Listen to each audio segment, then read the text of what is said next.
Mr. Batty, good morning. My morning. wife is on crutches. I well understand the position. So if ever you need a break in the course of this morning, which isn't planned for, do please say so, and it will be given immediately. No problem. Thank you very much. Good morning, everybody.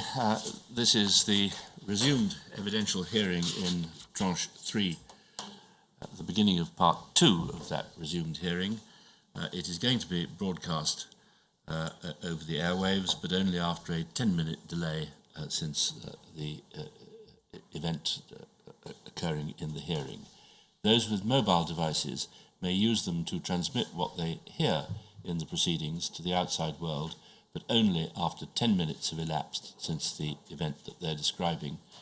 They may not be used for recording or photography. Yes. Thank you. I'd like to repeat after me. I do solemnly, Sincerely and truly, declare and affirm that the evidence I shall give shall be the truth, the whole truth, and nothing but the truth. and nothing but the truth.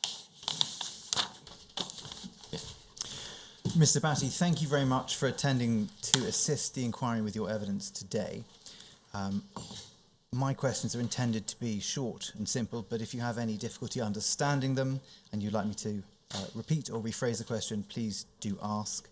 As the chair's indicated, we will have a break mid-morning, but if you need a short break at any time, please also say. May I also ask that you keep your voice up and speak reasonably slowly so that transcribers can follow your evidence. You've provided a witness statement to this inquiry. Please can we display control number UCPI 37742. This is a statement dated the 3rd of April and consists of 44 pages. If we could turn to page 44, please. You can see it is signed. Can you confirm that the statement is true to the best of your knowledge and belief? I can. And are you happy for this statement to be taken as your evidence to the inquiry? I am. So may I ask that Mr. Batty's evidence be admitted into evidence? So you're aware the topics I shall cover today will include your background, your involvement with activist groups, but in particular your involvement with No Platform and their activities in relation to the extreme right wing. Violence, your views, and undercover officer reporting on particular events with which we understand you may have been involved. Your knowledge and relationship with an undercover officer, HN 104 Carlo Saracchi, known to you, I believe, as Carlo Neri, including your recollection of Mr. Saracchi's involvement with No Platform and of his deceitful sexual relationships. The allegation that Mr. Saracchi encouraged you and others to attack a charity shop. Reporting by Mr. Saracchi on your relationship with your partner and the impact of his deployment on you personally. I'd like to start, please, with your background. You grew up in Greater Manchester and became interested in socialism in the mid to late 1970s when you were around 13 or 14, is that right? Correct. At paragraph 2.2 of your statement, which is on page 2, you explain that in around 1978 to 1979, the National Front began to leaflet your school. What effect did that have on you? It was the first time that I had actually heard of or seen the National Front. I lived on the outskirts of Manchester, in between Manchester and Oldham, which by this time was becoming quite a multicultural community in quite a quick period of time. So there was a lot of change within the local community. South Chatterton School itself, which I attended, wasn't racially mixed or was very sparsely racially mixed at the time. But I had grown up with friends who were from different communities.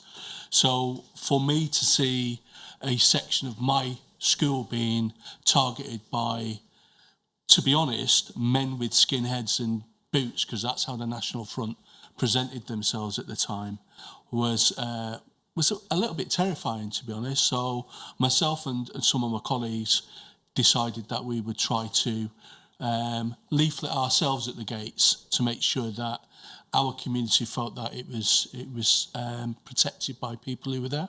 So it was a dawning of me as a political person, really. And as a consequence of the National Front's activity, you began to attend anti-Nazi League demonstrations and activities. Was the leafleting you've just mentioned part of that, or was that a separate entity? No, I think at the time it was our attempt as students, really. I hadn't really reached out to branches of the ANL, as it was called then, but it did spiral from that when people from the ANL came along to the school gates, as it were, and we met with them, and then we went to a branch meeting of the ANL, or a meeting rather of the ANL. So you had some contact with the ANL, but you say in your statement that you were not a member of the ANL. No, I've never been a member Why of the didn't you ANL. join? I was at that. I guess I was at that space when I was a young lad. I really didn't know what I wanted to join, and I didn't want to join anything in particular. I'd rather, if I'm honest, just join a game of football at the time. So I was really not yet formed as a political person. You say there was then a break in your involvement with organised political activity for some years, but you became active once more after you joined the GMB trade union when you started work in about 1982. So when you were about 19 years old, is that right? Yeah, I actually had a part-time job. I was at a college, Oldham Technical College, and I got a part-time job at Asda in Chatterton. And a prerequisite for joining the workforce there at the time, because they had a closed shop, was to join a member of a union. And you say at paragraph 2.4 of your statement that joining that union rekindled your interest in socialist politics. How did it do that? Well, I was working with people who understood why they should be in a trade union. So they, obviously when you're a young person and you don't have a lot of money and somebody's asking you for a subscription out of that money, you want to know what you're spending it for. So there was conversations about why that was, and then that really explained to me how the world of work works and why it's important to be a trade unionist. So that from that, obviously the trade union movement is part of the wider labour movement, which I didn't really know existed until then. And you became more involved with the trade unions, first becoming a shop steward at Ferranti Computer Systems. Yeah. And then the trade union branch president for the semi-skilled workforce of South Manchester. What did those roles involve? The first role was representing the workforce within my local Ferranti branch, which was Ferranti's in Wythenshawe, which sadly dissolved after a massive fraud. But that was representing members in the workplace who got into trouble, representing the workforce on things like wages, terms and conditions, and also feeding into the wider Joint Shop Stewards Committee that the national organisation of Ferranti's had. Being a branch president involved bringing people from different workplaces together, Siemens, Sieber Geigers, Hewlett-Packards, Wilex and others in the Wythenshawe, Sharstang districts of South Manchester. So that was about organising on a bigger scale. And as part of that latter role, I think you were involved in the national campaign to bail out Ferranti, meeting with cabinet ministers. Yeah, met Under Secretary of State Tim Egger on more than one occasion to argue the point that Ferranti's was the only major computer organisation that we had at the birth, or the nation birth, shall we say, of the computer tech industries, and that we'd invented the computer, and we were likely to walk away from that field because the government failed to respond to the needs of Ferranti PLC. Yeah, and there was no state intervention to no bail state out. intervention. They considered it to be a lame duck, as they called it, which was, we're still paying for, really, because we don't have our own significant computer manufacturing base any longer.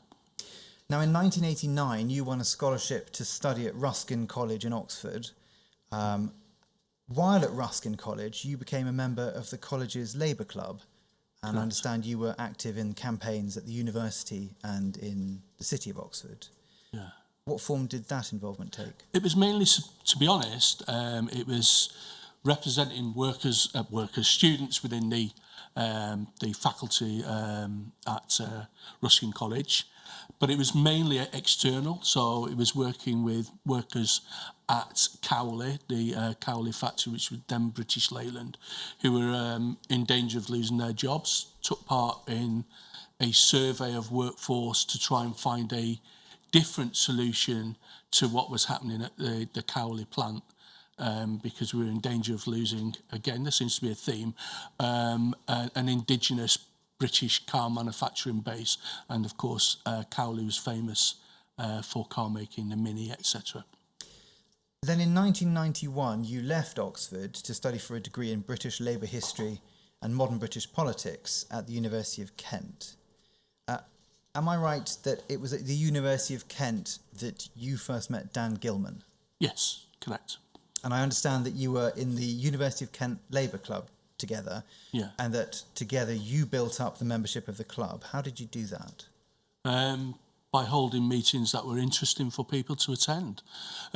We were able to, as we had previously when I was at Ruskin College, by the way, we were able to reach into a rich address book of contacts we had with Labour MPs and with trade union leaders and stuff to get people down to talk about things that are of interest to students in this instance, but also to raise issues of global issues that might interest students as well. And through that, we went from, I think, a handful of people, like nine or 10 in the year before we arrived. Dan, I have to say, was a really good secretary. I was just the mouthpiece, which I'm sure you're realising already. Dan was the person who put a lot of effort into making sure contacts were followed up. And we had about 100 and odd people involved, actively involved, by the end of the first year. With you as president? If that was the title. I can't remember if that was the title.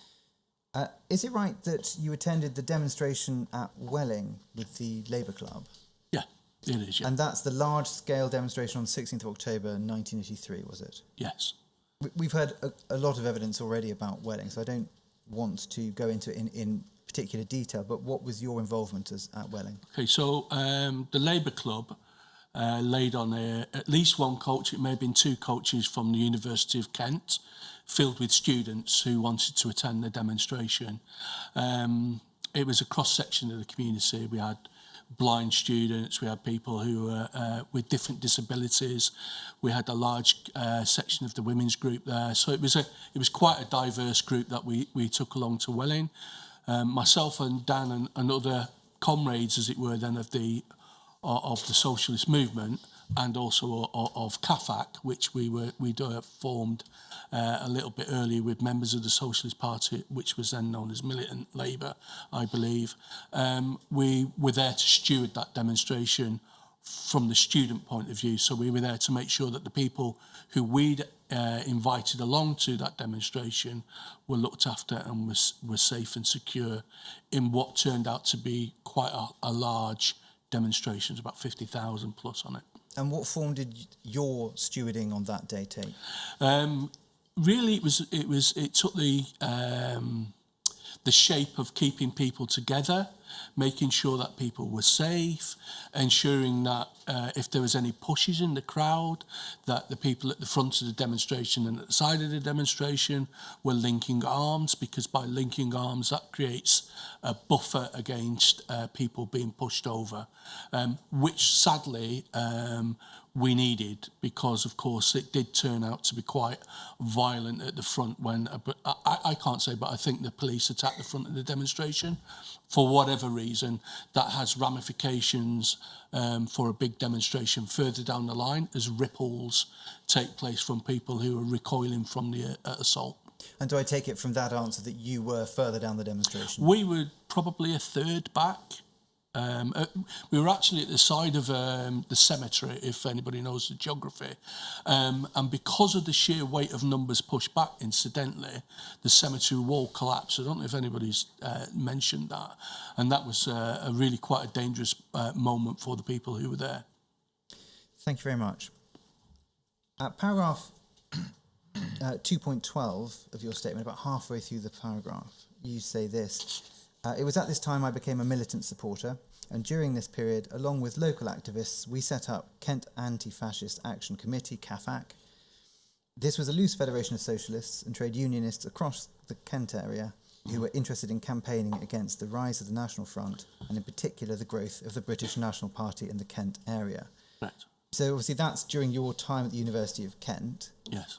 And when you say we set up the CAFAC, is that a reference to you and Mr. Gilman? Yes, and other people. And others. And what were the aims of CAFAC? I think the aims of CAFAC, generally speaking, were to highlight the rise of the BNP, but also the virulent racism that was taking place in and around the Isle of Sheppey and the Isle of Grain in the north of Kent, where there had been a number of attacks by a particularly nasty group. So there'd been some attacks on people who were going about their legitimate business of campaigning on the streets on one particular area, and I can't remember the name of the town now. So we and also in Kent, in Canterbury as well. I'm sorry, there have been occasions when the National Front and another organisation called the International Third Position, which was run by a guy called Troy Southgate, which were very virulent. Basically fascists. I can't dress it up. They weren't legitimate in the normal political discourse. And what was CAFAC's response to that rising? To try and galvanise community members to go along to demonstrations, maybe to actually do street level leafleting, petitions, that sort of stuff, to try and let the local community know of the danger that is in their midst, but also to invite them to come along to things like the Welling demonstration, etc. So was CAFAC formally affiliated to Anti-Fascist Action, No. to AFA? Would you say it adopted similar tactics? I'd say regardless of that affiliation? it adopted a name that was redolent of AFA, but not of AFA. Were you involved with AFA? I was never formally a member of AFA, no. Did you have any involvement with it? Not with AFA per se, although I did go on demonstrations that were organised by AFA. And did you have any involvement with Red Action? Never. Was this really your entry into the field of anti-fascism? Or was that something... I think I was already involved. I think it was distilling more into this needs to have more attention. So it's fair to say that it was a journey that I was on, yeah. So you had initial involvement at school, but it continued throughout your time when you're focusing on trade unions? When I was just to put it into context, when I was at Ruskin College and at the University of Kent, I studied fascism. It wasn't something new to me. I understood what it meant. I also understood the history of fascism in the UK and what it had done over the historical period. So it was natural that I would want to make sure that it didn't go off the political agenda just because there was the National Front had been defeated electorally in the late 70s and the BNP had not yet reached its heights. Didn't mean to say fascism had gone away. And in point of fact, all the way through this, I'd say the 90s, they had specialised in terrorism. They joined up with the far right movement in Northern Ireland, which was typified by Pantani and the UDA. There was a real movement that was going on that was violent.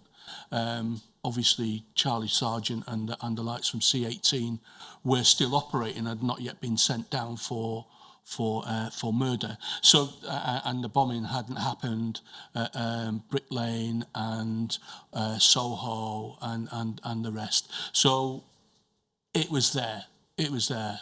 I know about Lacombe. I knew about Copeland. All through this period, these were people who were reported on widely in Searchlight, which obviously I'd been reading for, I reckon, about a decade by the time I was active in Kent.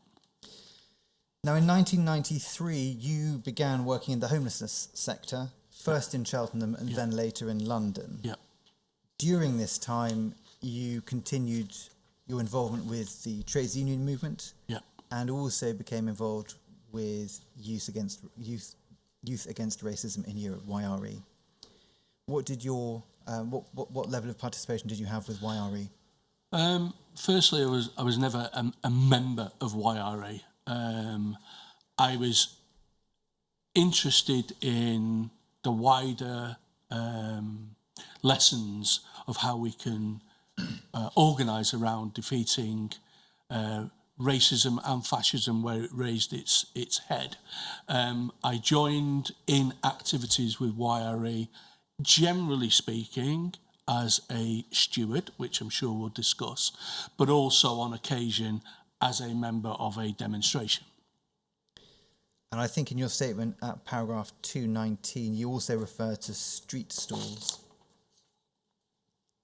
What were those street stalls? They would have been where we were, literature would have been sold or passed out regarding the messages of obviously socialism, but also the dangers of the far right. So there would have been a mixed economy of what was done on those stalls, generally focusing as I know the Socialist Party do, and militant Labour before, on having a petition that would be on something like the closure of a local hospital or something like that. Now, at paragraph 220 of your statement on page 8, you say that by the late 1990s, the strength of the BNP had subsided and large protests and activities by the YRE and other organisations were no longer necessary. You then say that you and Dan Gilman felt it was important to continue the tradition of opposing fascism on the streets. If the BNP's power was subsiding, why did you feel it necessary to oppose fascism on the streets? This is an interesting point.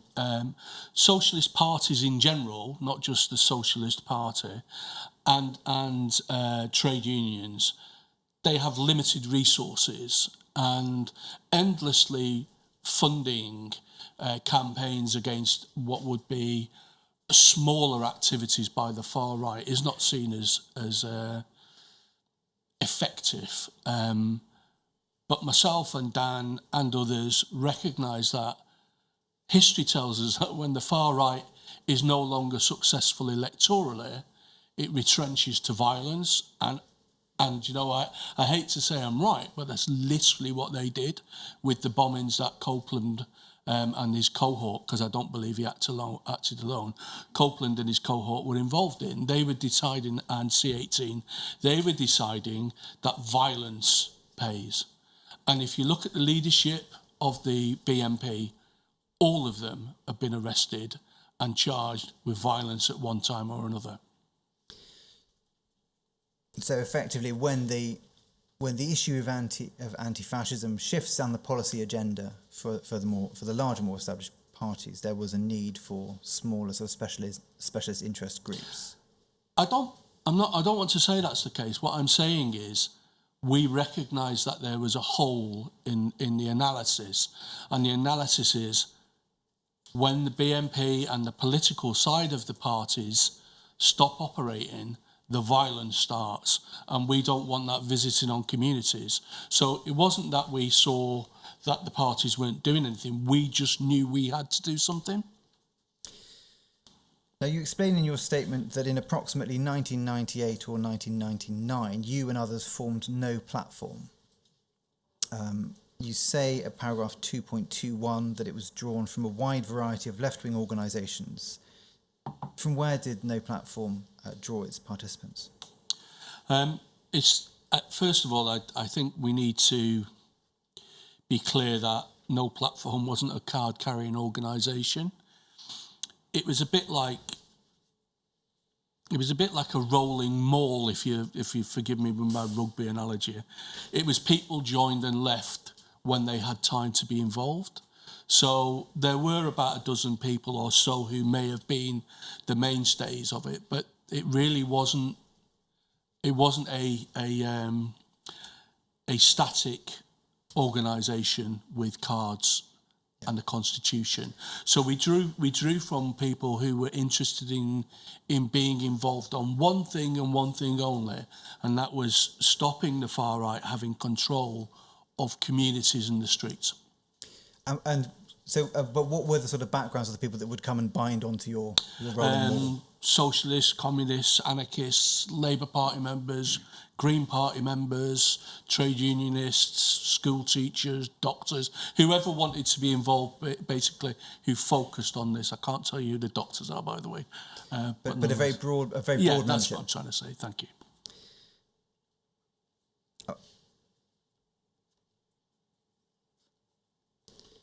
So this was, I think in your statement you say 1998, 1999. So pausing to consider that date, can we please show MPS 303710, please?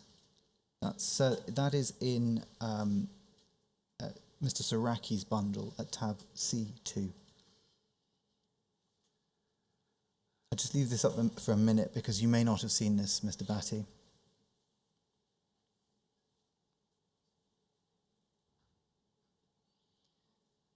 Okay. So this is a report dated the 1st of August 2000. It's one of the first reports we have attributed to Mr. Saraki. Excuse me. And we see here it says, Frank Smith, a member of the Socialist Party away team, has helped to form a new anti-fascist organisation entitled No Platform. The group comprises disaffected members of London AFA and members from the away team. And then if we look down the page to the source comment, it says the aim of the group is to provide a powerful stewarding arm for left-wing public order protests and to undertake the targeting of right-wing individuals. The group recently provided stewarding for the Socialist Party Gay March in Leicester. Now first, this report comes from the summer of 2000 and No Platform is being described there as a new group. Would you have regarded No Platform as a new group at that time, or would you feel it was established by then? I think it was relative. I would be generous and say it was relatively new by that point. I really take exception at undertaking the targeting of right-wing individuals, by the way. That is just not, I don't know where that's come from. That's a topic we will return to on a number of occasions this morning. Do you recognise the description of it being comprised of disaffected members of London AFA and members from the away team? There's a couple of things. I think AFA had already was in the process of dissolving at that point. So I'm not sure whether they're disaffected or not, but there were people who'd been involved in AFA. I also, I'm not sure where the entity, I'm aware of the phrase the away team, clearly, but I don't think I can speak for myself. I was never a member of the away team because there wasn't constituted an away team. There were people who stewarded, there was a stewarding group for militant and militant labour as it evolved. The away team was not something really that I would recognise. I do now because I've seen it in all the paperwork. But at the time, it wasn't a term of art. Well, it may have been a term that some used. Me, I would have said we were part of a stewarding team. Because we were skilled at stewarding spaces and demonstrations. You've explained that you were involved in the that document can come down now, thank you. You've explained you were involved in the founding of the group, and at paragraph 2.25 of your statement, you explained you were involved with No Platform as an organiser until approximately 2005-2006 when you moved away from London. I didn't see that. Sorry, yeah, of course, let me bring that up. That's on paragraph 2.25.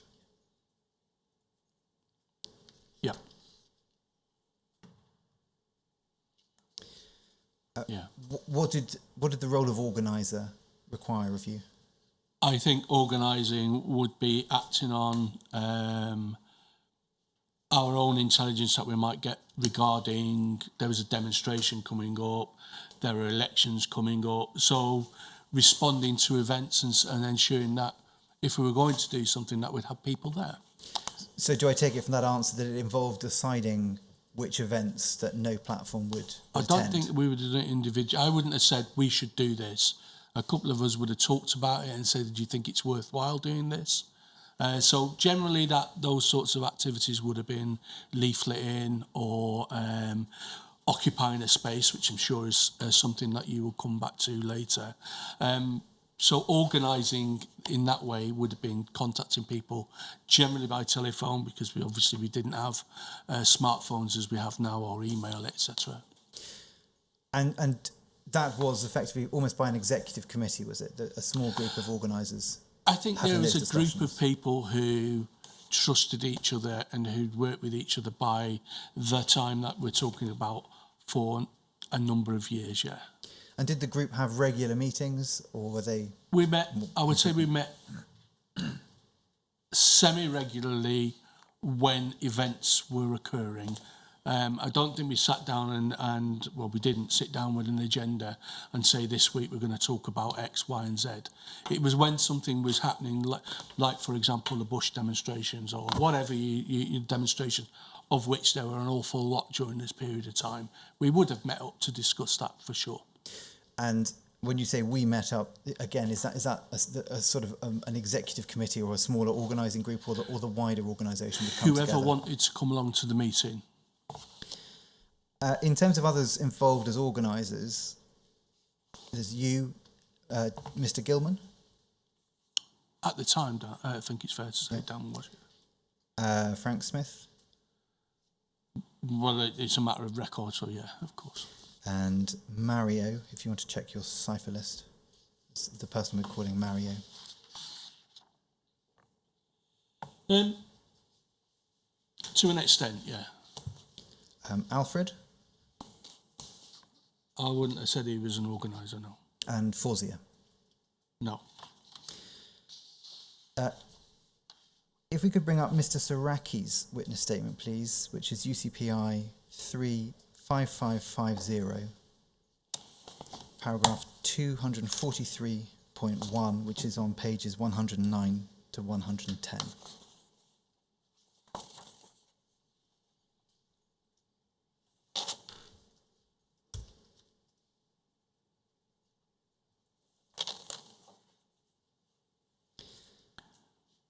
Thank you very much. So you see at the bottom of page 109, there is an entry in relation to you. And it says this: Joe Batty was part of the SP away team and NP, no platform. He was a main organiser for both. As a result, when I was approached by them to be a steward with them, he was one of the first people that I met. Over the years that I was deployed, we became close friends in my cover role. Would you agree with Mr. Saraki's description of you as a main organiser of No Platform? I can agree with No Platform. There's no way that I was a main organiser for the Socialist Party. And you've already commented about the away team. And yeah, I've made that. So we take it from that, just for absolute clarity, you weren't a member of the SP away team. Okay, let me be really clear. There wasn't a membership of anything called the away team. There was a group of people within the Socialist Party or militant Labour who could be called upon to be stewards in demonstrations, primarily because they'd done a lot of demonstrations and knew how to keep a space safe. And you were part of that group? And when I was available, I would go, yeah. Thank you. Do you recall Carlo Saraki joining the stewarding teams within the Socialist Party and No Platform? And I appreciate, I'm not saying joining in terms of a formal membership, but becoming involved in that role. I wasn't there initially, but very soon after he became involved, I met him, yeah. And it's fair to say his characterisation of being a friend at that time was true, yeah. We gravitated together, yeah.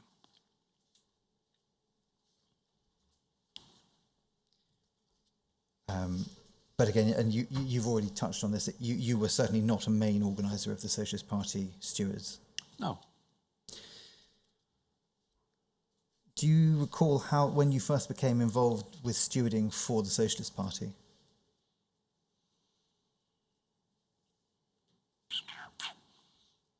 I can't recall the first time, no, I'm sorry about that. I'm just going to run through some events, and I'd be grateful if you could indicate whether you were involved in any of the in the stewarding capacity at any with the Socialist Party at any of these, if I may? Yes. So the London poll tax riots, I presume, predates your involvement. I was there, but I was, I think, a student at Oxford at the time. The confrontation at Waterloo in September 1992. Disorder in Brick Lane in September 93. We know you were at Welling, but you were not there on behalf of the Socialist Party. Is that right? No, I was there, as I say, to steward a group of students who I felt I had a great deal of responsibility for. Incidentally, that's the same at any demonstration that I'm a steward, so but I had a special responsibility for them. Confrontations with the extreme right wing in Dover, say for example at 28th of February 1998. I was there, yeah. And what was your role there? I think I was stewarding a static demonstration on the seafront. We'd successfully achieved the aim of stopping the National Front, whom I already discussed had been quite a presence in the north of Kent, from having a demonstration through the centre of Dover.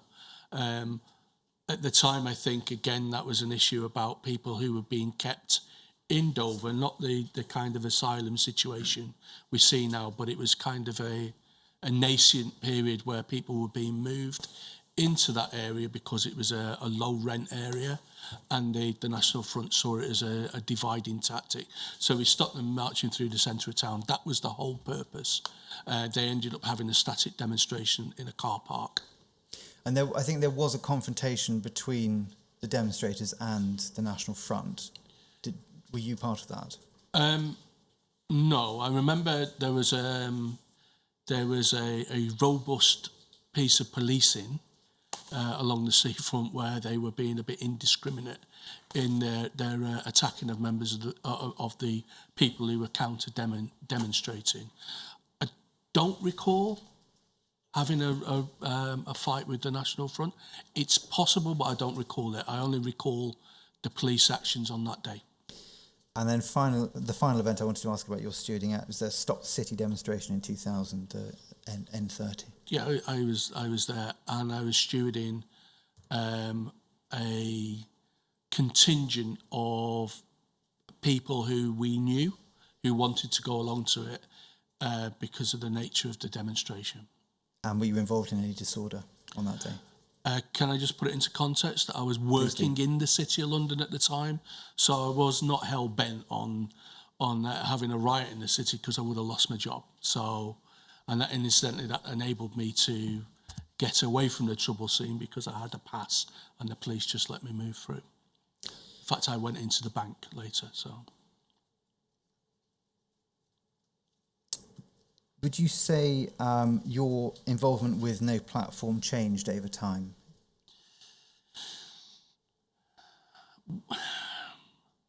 I suppose when it became clear that we couldn't consistently rely on people to be at different activities, I think so, yeah. I began to realise that perhaps we'd run our course. And of course, I also ran my course with London for a while because I had to go north to look after my mum who was seriously ill at the time, has since passed. So that's in, I think, 2004. Yeah. You leave London for a period. Could we look at a document, MPS 0010730? So in Mr. Batty's bundle, that is document B30. This is a report dated the 22nd of October, and at the first paragraph of the report it says this: J. Batty may now be regarded as the leading activist in No Platform, following Dan Gilman's reduced involvement recently due to his teaching commitments. Now, we'll return to this document a bit later in my questions, but just for now, is Mr. Saraki correct to describe you by this point as the leading activist in No Platform? No, he's not. He's not correct. No, this aspect of a leadership team is a little bit overplayed. I would have been one of the people who, as I said previously, would have brought people along to demonstrations. I don't think I was a leader as such.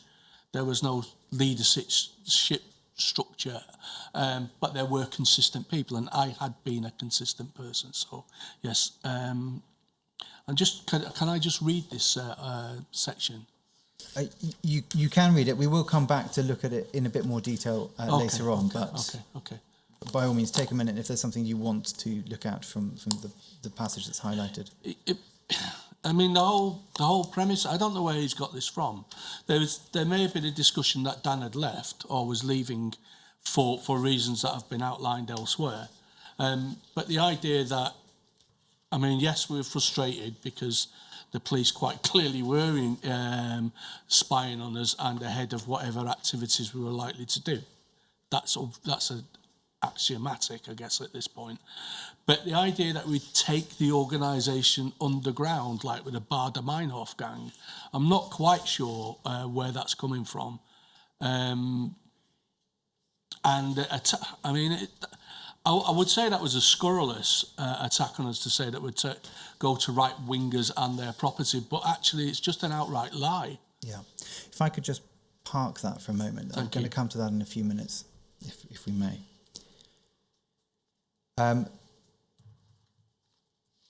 No Platform was obviously the name of the group, but it's also the name of a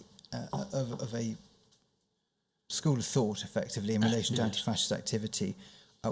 What does that mean to you?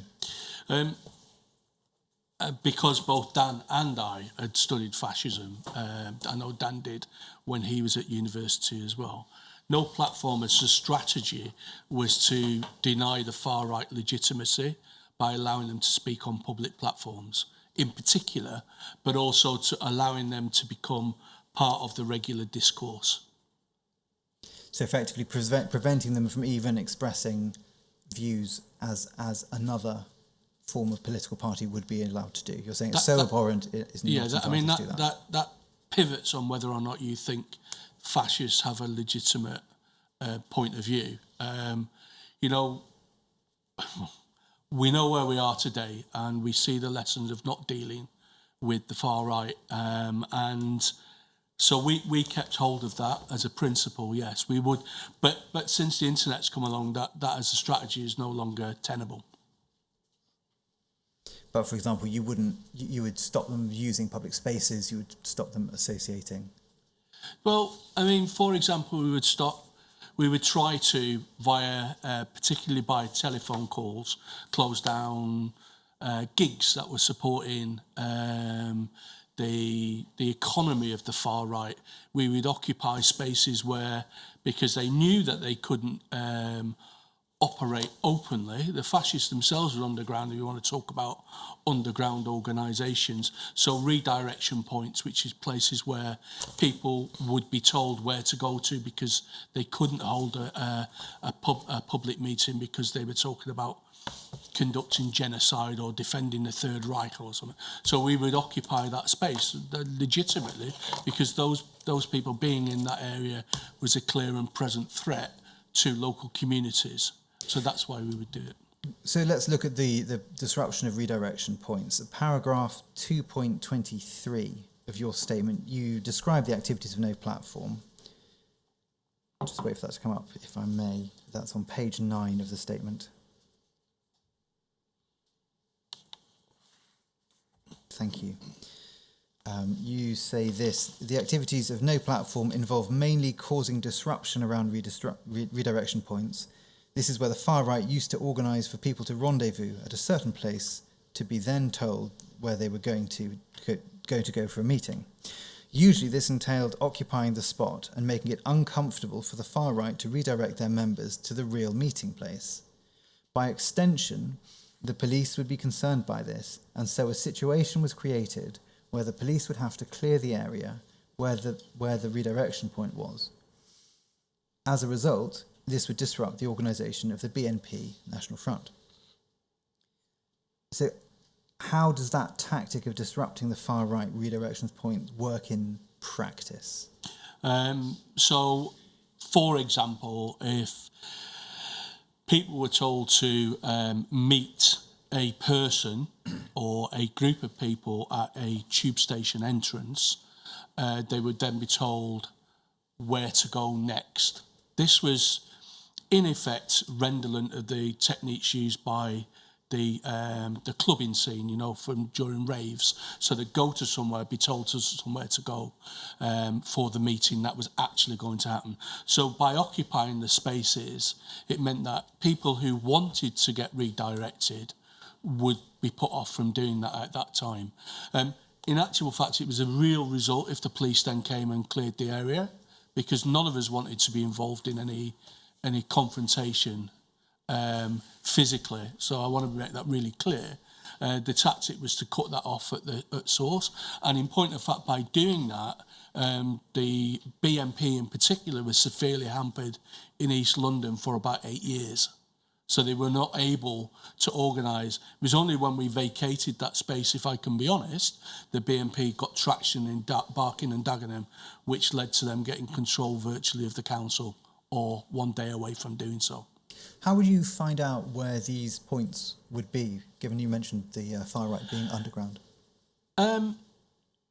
Sometimes it's local intelligence. Sometimes it's information from within the far right. Information that results in us knowing.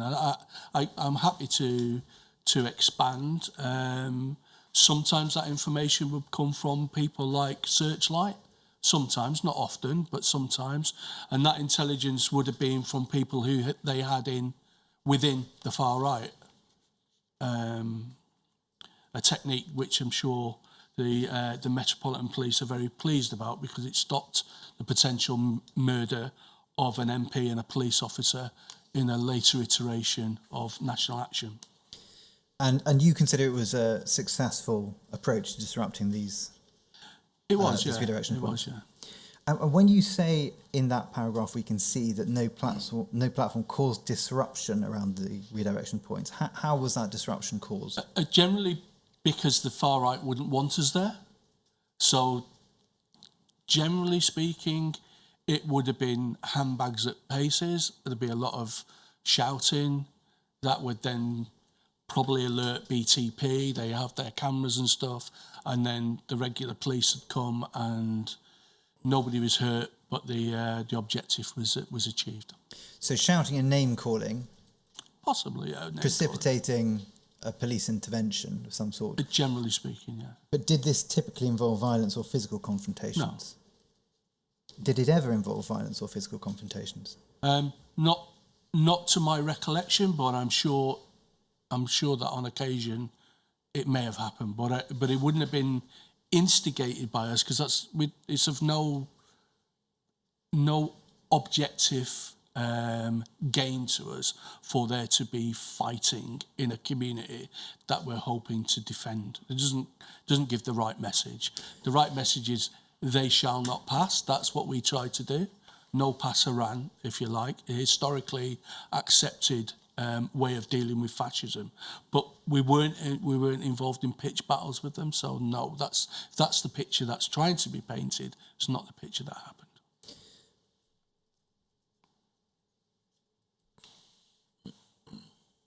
And how successful, in terms of going to a redirection point and having a non-physical confrontation, how successful was that as a tactic? Well, I think it, generally speaking, was a successful tactic. The National Front and the BNP in particular were organising reasonably successfully in the East End of London. It's once they realised that their redirection points were being known that then the British National Party in particular realised that they had people within their midst who were sharing information, and that's like poison being taken back to the nest. And so they turned into squabbles internally, which turned more often than not into physical violence within the BNP and the far right. So, you know, whatever happens to them by their own hand is of no concern to us. But you were able to disperse without physical confrontation, it sounds like. I think it's fair to say that's an accurate characterisation. Could we please share a document from Mr. Saraki's bundles. Sir, that is in those bundles at C76. The control number is MPS 305753. Mr. Batty, I don't think you'll have seen this document. You may not have done. So please take a moment to read it, and then I will ask.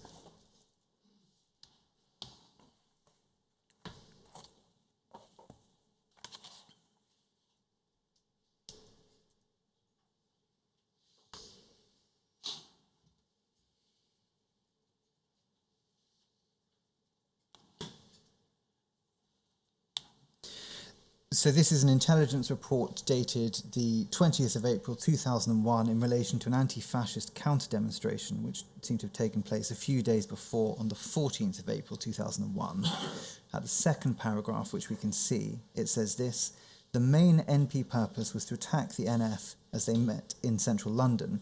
For this purpose, spotters were deployed from 9 a.m. on the Saturday morning. Using scooters and motorbikes, they trawled the Holborn West End area looking for potential rendezvous points for the National Front. Current NP tactics are to locate the meeting point for fascists and then to attack them before they get anywhere near the location of the march. In this way, they hope to prevent the march going ahead. Now, first of all, you're not named in this report. Do you recall being present at this event? I was at the Bermondsey demonstration, yeah. The language that's used, if you can just take away the use of incendiary words like attack, the idea was to find out where people were being redirected from, and then to occupy the spaces to make sure that there was no redirection to that demonstration. Look, the demonstration in Bermondsey itself for a generation or more have been synonymous with the National Front, so we're really clear about that. But Bermondsey was changing rapidly in its demographics, and this was the National Front intending to stir up racial hatred in an area which they thought of as their natural homeland, if you like, the Millwall constituency that they had long since had a grand foothold in, and which they were able to draw their thugs from. So the idea was that they wanted to use a demonstration in that area to assert their claim for rights for whites, which I think is what they were actually marching on. So I think I take it from what you said, if you switch the word attack in this report for disrupt, yes, you accept that as an accurate report? I accept 100% that it was a legitimate tactic to stop the National Front from going to a demonstration in Bermondsey, which incidentally at the time I lived in, so I was familiar with that area. But you don't accept that the purpose of the tactic was to physically attack the National Front? It kind of assumes that we have like great numbers of people who can be all over London like some sort of SAS hit squad. That's just not the case. Well, may I ask how many people would have been involved on behalf I would of have been surprised if there had been more than a dozen people involved.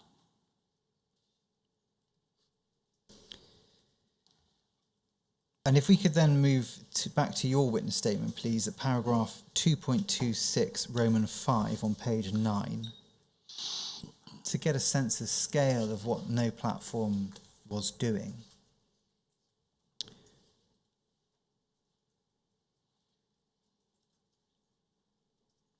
Sorry, I may have got the page reference wrong. So yes, the Roman 5 on page 11. Yeah.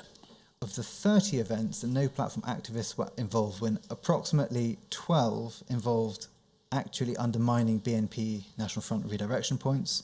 Most of our activities concentrated on stewarding demonstrations, meeting, and very little on physically confronting the BNP National Front. I think that's a correct look. I can't. I'm going to be really honest. I can't remember the exact numbers of these events.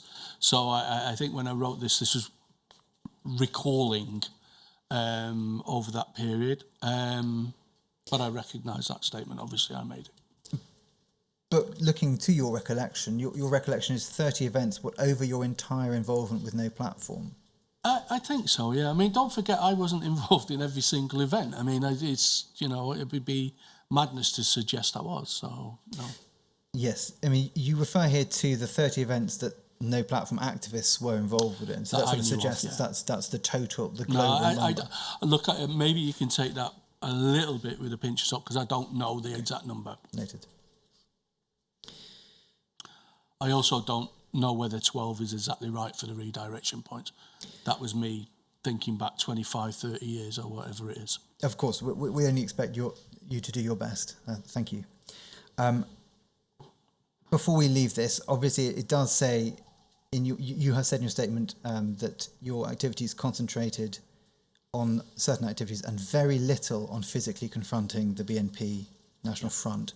What do you mean by physically confronting? Look, it could sound like confronting means being on the front foot. It was a defensive action. So I just want to be really clear that the whole point of no platform was to allow spaces to be safe for people to demonstrate themselves on issues like, I don't know, library cuts and stuff like that, but also be aware that the National Front and the BNP at this time were virulent. They were people who would disrupt physically. So obviously being there to defend spaces does put you in harm's way. So I can't escape that reality. But the fact that the suggestion that we went seeking a fight is like, nah, all of us have got jobs, we don't want arresting. I worked with the police all the way through this period in my day job. So obviously by implication, if I got involved in actual physical trouble that would get me arrested, that would put me in a really difficult position work-wise. And the same, incidentally, for Dan. If you've mentioned Searchlight a little earlier, if we could have a little look at that, please. On the same page, Roman 3, you say, we disrupted the ability of the BNP, National Front and Blood and Honour fascists from organising, often through tip-offs from Searchlight, from people within the fascist ranks who would know the redirection point of the BNP NF. We would go to the redirection point and tell the fascists there to move on.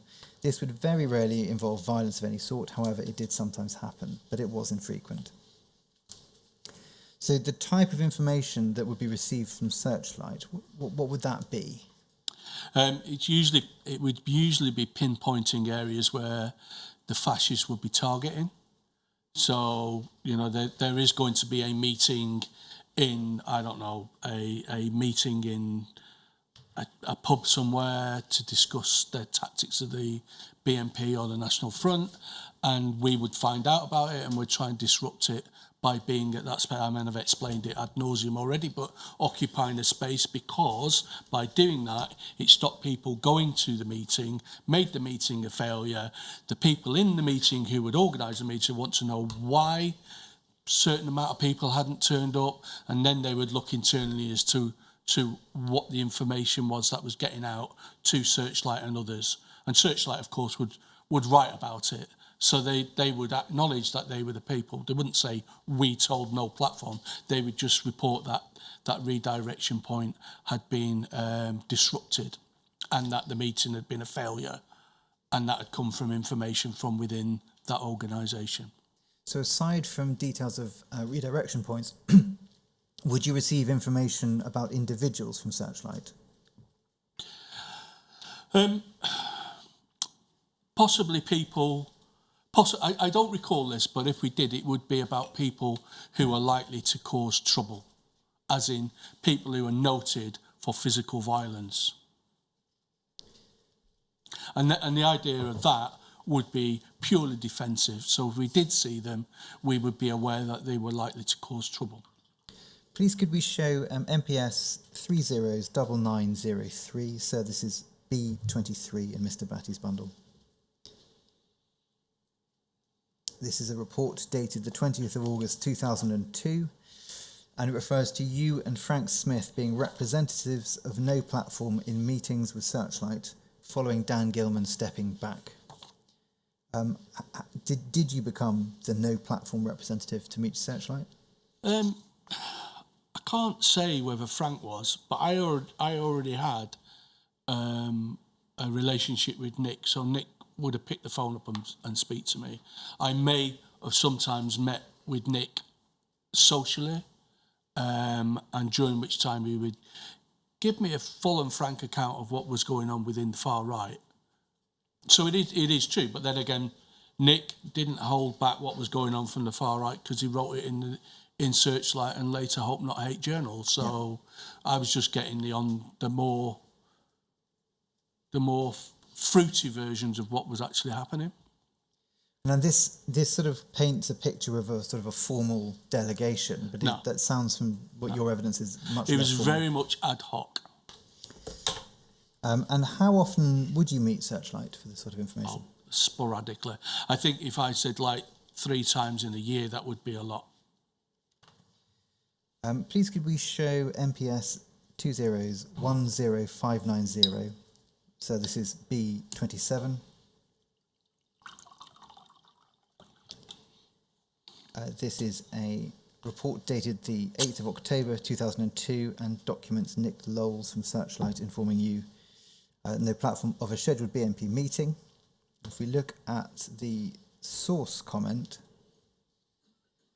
it states the opportunity to organise an action against a BNP meeting is being viewed with much relish. Now, that text can be read with the implication that no platform relished the information and therefore also a confrontation. Is that a fair reading? I don't know. I mean, I see the emphasis of the term much relish. Look, I don't know about you, but I much relish going to watch football on a Saturday afternoon. I don't relish having to go and be at a redirection point. So, no, I don't think that's necessarily the case. Yes, we would have been interested that we had that information if it came along. Obviously, we all have to reorganise our personal lives in order to be available or not be available. It depends on whether we can actually do it. So I don't think that's right. I think if you wanted to put a spin on what we were doing, that would make you sound like you were waiting and willing for some sort of action and that we were addicted to fighting with the fascists. I have to tell you, I've never been particularly a great fan of fighting with anybody. And now moving away from Searchlight for a moment and returning to the question of targeting individuals, there's a suggestion in Mr. Saraki's reporting, which I believe was accepted by Mr. Gilman in his evidence, that no platform received a CD containing photographs of right-wing supporters from an AFA archive.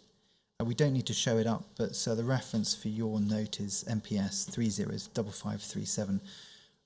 All I want to ask you is, do you recall no platform receiving such a CD from a former AFA activist? I recall having,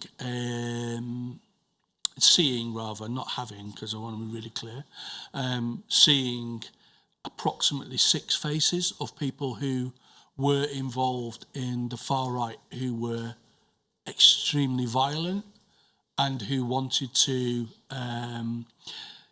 cause mayhem, I think is the correct term, around Bermondsey.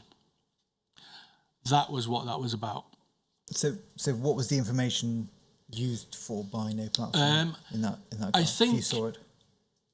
I'm not talking too quickly, am I? No, sorry. I think that the information may have been used to produce A4 pictures that said to be aware of this individual that we put, or these individuals that were fly posted around by, I don't know by who, around the area to say, please be aware that these people are intent on causing violence in your area. I suppose the follow-up question is, but was that used for targeting by no platform? Firstly, again, I come back to, I don't understand how we would be targeting people when we're taking defensive action. It was to, if you like, gird your loins. You may be attacked by these individuals. Please could we show MPS 2071194, so that's B58 in Mr. Batty's bundle. Now this is a chronological account of Mr. Saraki's deployment, written after the deployment, I believe. At page 3, and the second paragraph from the head of the page, there's a description of actions which Mr. Saraki is said to have participated in 2000. At the end of the fourth line, it says this: actions would often be called at 24 hours' notice. These would consist of a group of 5 to 10 NP activists going into an area where there had been extreme right-wing activity. They would initially fly post and sticker an area to warn of their presence and seek to target XRW leafleting canvassing teams. This was often done with specific intelligence the group received from sympathetic trade union, political groups and members of the public. How accurate is that description of No Platform's work? I think part of it is accurate insofar as we would act upon intelligence. Maybe I've just mentioned fly posting already, so that's not a surprise. Stickering is a cheap and easy way to alert people to a problem in their community, if of course they didn't already know about it through the violence that the far right usually inflict on communities. But the idea of us targeting leafleting and canvassing teams, no. Maybe counter leafleting, maybe being in the area to alert the community to what was going on, yes, but targeting, no. That's a level of conspiracy that we never got involved in. So you're just not interested in targeting canvassing teams? No, I mean it's just, first of all, if there's canvassing teams, that generally means there's an election. If there's an election, that generally means that there are going to be candidates, and it is just so counterproductive. If we were to engage in assaulting candidates, that would then turn into a huge political issue that would, I'm sure, garner sympathy for the very people we were campaigning against. So as a tactic, it's just not right. So if we could take you to a document which I think might be some of this in action, you can comment upon it. Yeah. The document I'd like, please, is MPS 306121. So this is in Mr. Saraki's bundle at C92. It's an intelligence report attributed to DC Saraki, dated the 18th of June 2001. Now, Mr. Batty, I don't think this is a document you've seen, so again, I'll give you a moment to read through that yourself.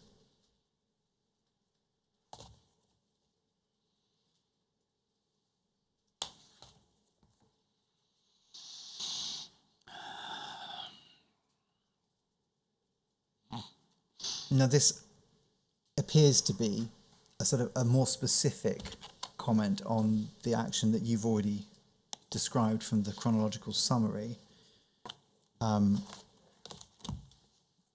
in relation to the... Do you recall there being an intention to target the BNP in Bethnal Green? I don't know where to begin with this statement. I don't know where he comes up with this sometimes. I mean, I spent hours with Carlo, and literally hours with Carlo Neri, as I knew him, in Ironmonger Road Baths in Islington, literally talking through the political processes as to why violence of this ilk is just counterproductive.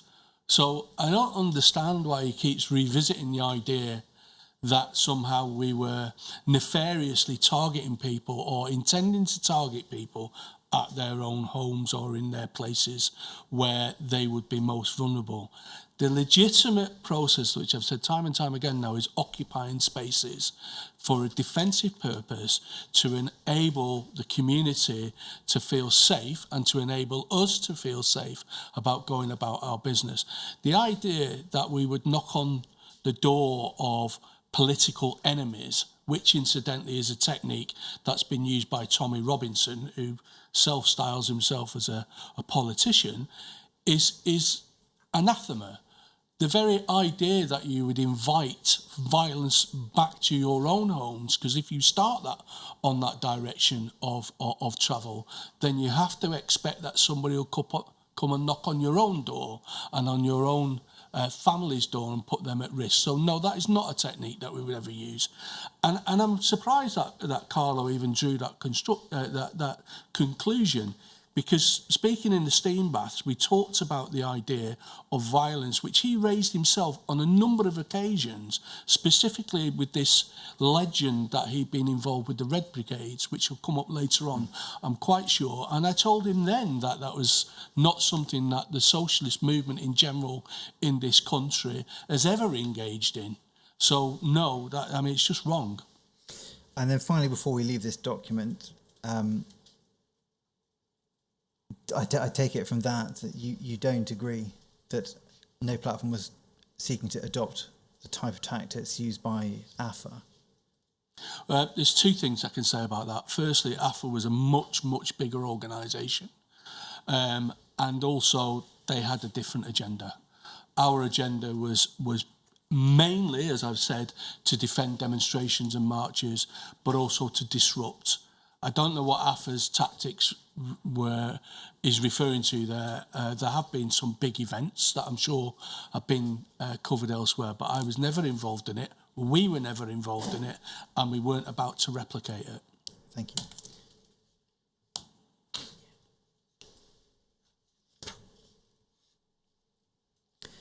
At paragraph 5.8 of your statement, you refer to no platform disrupting an event run by the BNP, the Red, White and Blue Festival. Correct. That's at page 22 of the statement, 5.8. And if we could bring that up, please.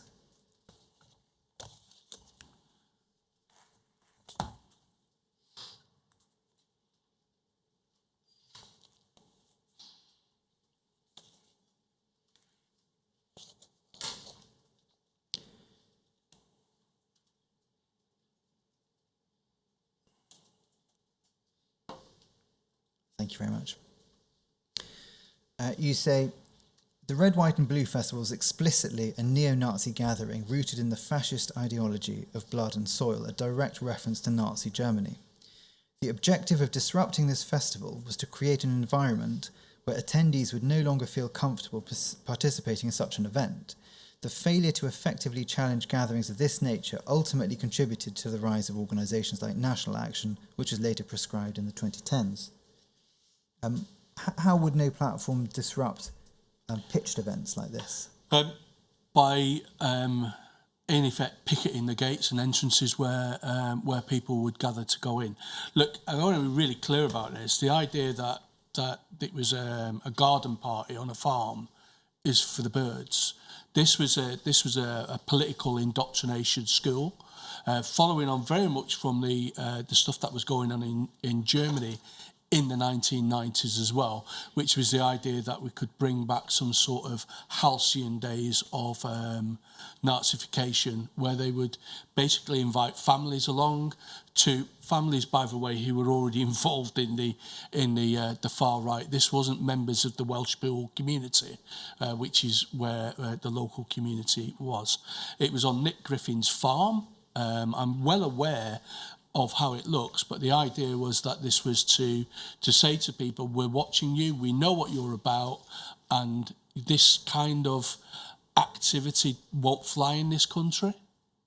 So it wasn't to attack any demonstration or to attack the event. I mean, we just simply had a small minibus with a handful of people in it, but it was to say, we're here, we know what you're doing, don't think that you're doing this in secret. And you were present at that picket, were you? I was, yeah. We didn't actually get there, by the way. So I want to be really clear about this. We were already disrupted. In what way? And the police told us to go away, basically, which is fine, by the way. That's the job of the police. I understand that. So we didn't even test the principle that we wanted to do, which is to make it uncomfortable. But, whilst the police are engaged in trying to disrupt what we're doing, and I can understand that they may feel that this was a legitimate action and that we were illegitimate. I don't agree with that, but I can understand that. They weren't looking at what the far right was doing at that time. They were looking at what we were doing. Meanwhile, there was bombings in London. There was racist attacks in London. and they continue to take the same attitude. I can't see how history is about you learn from history. They did it again, and they were looking at the left-wing response to national action rather than looking at national action. And I'll repeat, and that ended up in a conspiracy to murder an MP and murder a woman police officer in Blackpool. And this was because they were too intent on stopping the people who were raising the issue in the first place, making those people wanted under the Terrorism Act. It's just unbelievable, the mistake after mistake. They're looking in the wrong direction. And if we just look at what the Metropolitan Police recorded about this event, could we please show MPS 306469? So this is in Mr. Saraki's bundle at C106. So again, Mr. Batty, you may not have seen this. There's a few intelligent reports I've not seen of late, I've got to be honest. Not a complaint, by the way. So this is a report following the Red, White and Blue Festival in Welshpool in 2001. So that's the same event we're talking about, is it? Was that an earlier one?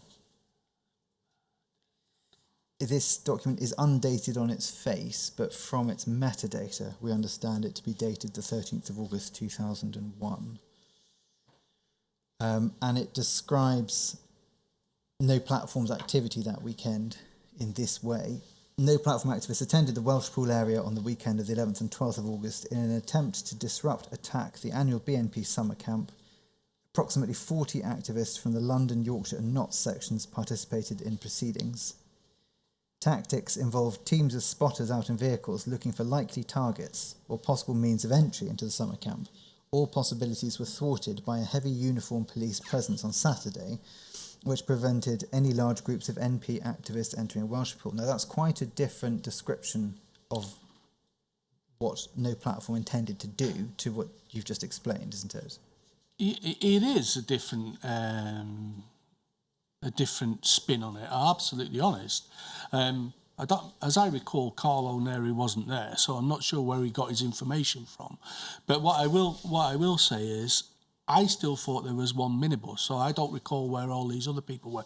I do know that local activists may well have been trying to find out where the main gate was. I mean, the whole purpose was to leaflet the gate of the demonstration, of the event rather. And we were, as I said, successfully repelled in our democratic rights to leaflet an event.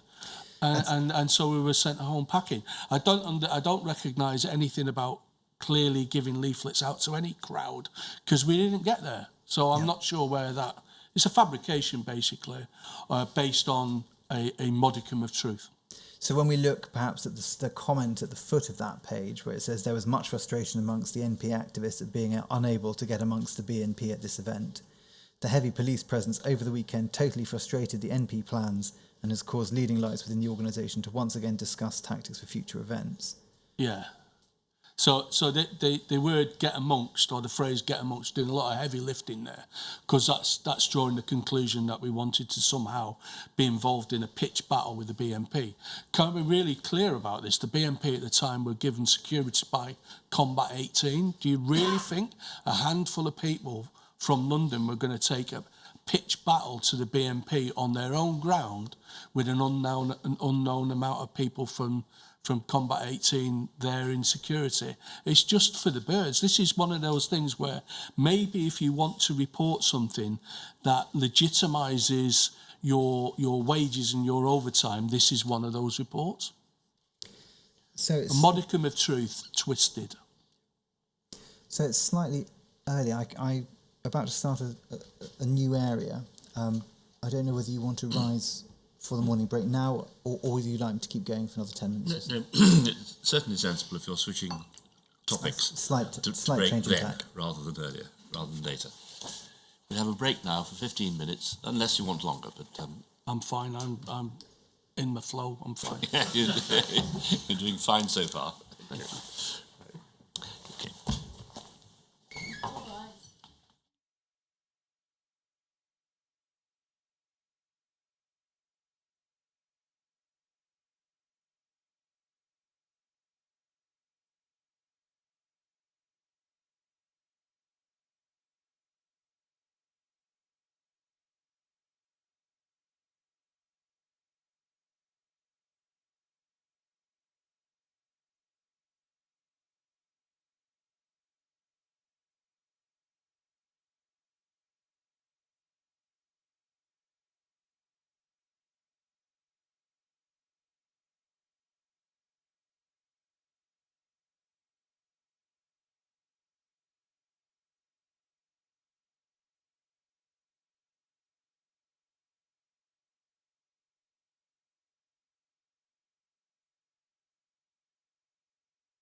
Mr. Batty, before we leave the red, white and blue event, you refer to No Platform's plans being quite frustrated.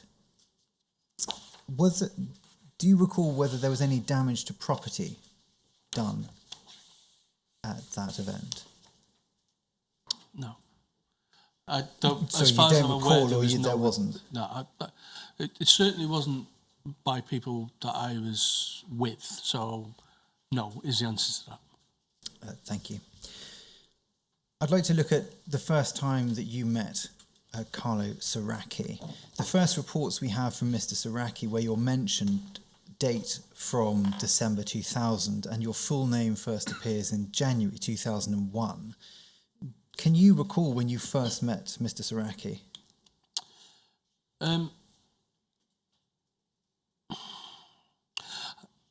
I can't recall the very first time I met Carlo, but within a day or two of meeting him, I do recall going to his house on the Narrowway, or his flat on the Narrowway in, Hackney,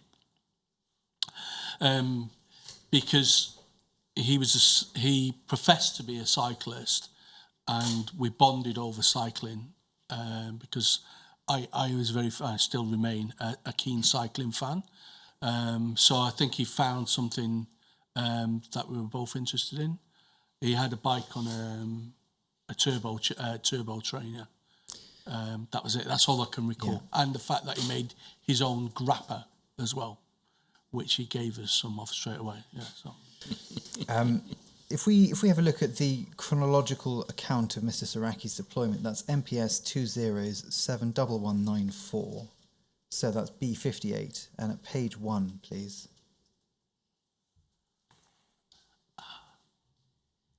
If we could enlarge the second paragraph on page 1. Thank you. So this document appears to record the circumstances of DC Saracchi's first contact with you and your No Platform colleagues. It says this: CI, Craggy Islands, initial contact with the extreme left-wing groups came via the SWP and the Anti-Nazi League. He resided in Hackney, which previous intelligence had indicated would be a good place to start his operation from. His first demonstration was the Rights for Asylum Seekers March, held in central London in June 2000. Whilst on this march, he made contact with activists from the Socialist Party. Certain SP activists, Dan Gilman, Frank Smith, Joe Batty and Alfred, were forming a united group in conjunction with disaffected AFA activists Mario, Steve Headley and Privacy. Were you on that Asylum Seekers March? To be honest, I can't tell you. It's as simple as that.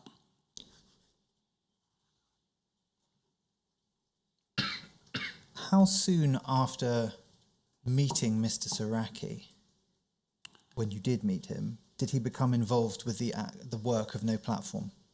I would say quite quickly, relatively quickly. Look, I mean, it's been noted elsewhere. I mean, most of the work that we were engaged in was stewarding. So Carlo was a big lump, to put it politely, at the time. I'm sure he's not now, but he was at the time. So having a steward on a demonstration who is, heavy and heavily set is an asset, because you don't want the group to be attacked. So it's another barrier between us and trouble. Please could we show now MPS 307391, so that's B13 in your bundle. Now this is a report dated the 26th of November 2001, so a little over a year after his first reporting on the group. And the report sets out the then current structure of No Platform and details responsibilities within the group. In the first paragraph on page 1, we can see that you're listed as being present at the meeting. Further down the page, at the third paragraph, we can see a Carlo listed as a volunteer to assist with communications. And he's one of, I think, 10 named individuals who are given an assigned role. Overleaf at page 2 under the handler's comment, which is the fourth paragraph of the page, it says a note, Carlo is possibly identical with Carlo Neri, associate of Chris Newby of the SWP and Hackney Fightback. And for completeness, you confirm in your statement at paragraph 9.1, which we don't need to go to, that the Carlo listed there as being involved with communications is Carlo Saraki.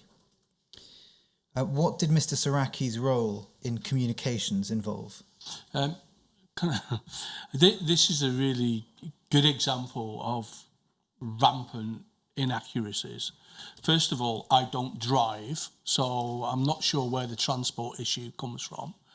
I think the guy we know as Alfred was a technical wizard with computers and stuff, and he would have been responsible for communications. So I'm not sure where any of this comes from, because it's not actually true. It's wrong. I wouldn't say it's not true that we were there, because we were clearly there. So there was no. Are you saying that there was no formal divvying up of the roles between the members, or that it's inaccurate is what I would say. And I would also say that this was what would you like to do, as opposed to you are now the commandant for transport, etc. Because as I say, it was more of a movable feast than that. If we could bring up paragraph 9.2 of your statement, page 29, you say that Mr. Saraki was also responsible for transportation, presumably partially because you're saying that you couldn't be. Carlo was responsible for transport because Carlo was the only person who had a vehicle, which I'm led to understand is the raison d'etre for a number of these people being accepted easily within the left-wing groups, because none of us had cars, or very few of us had cars or vehicles. But Mr. Saraki did, and did he use that for his work with no platform? I believe so, yeah. I mean, on more than one occasion, I'm aware that he did. If we, you also say at paragraph 9.5 of your witness statement on page 30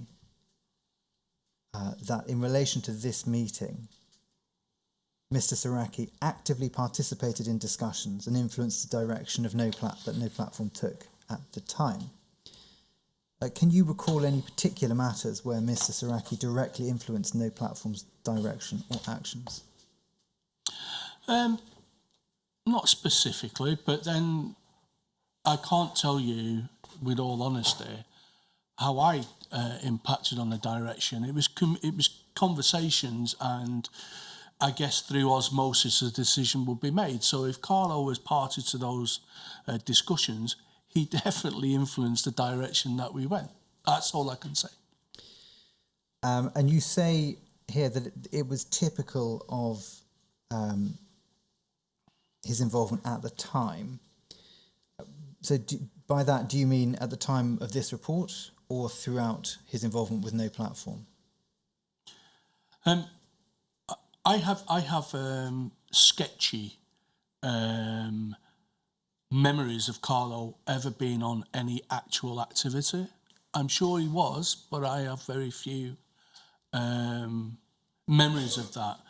I do know that he attended meetings. He was very good at attending meetings, which obviously in hindsight was what he was trying to do. So I that's all I can say on that issue, really. So he would attend meetings regularly and participate in the meetings that he attended? Yeah, he may take part in some events, I'm sure he did, but he wasn't on the vast majority of events as far as I recall.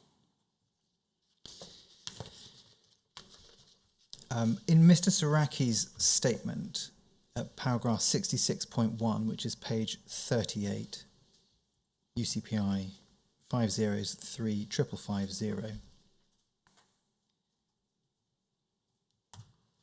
he says, the groups and individuals I was involved in were regularly involved in criminality, for example, ABH, GBH, fraud in relation to claiming benefits, criminal damage.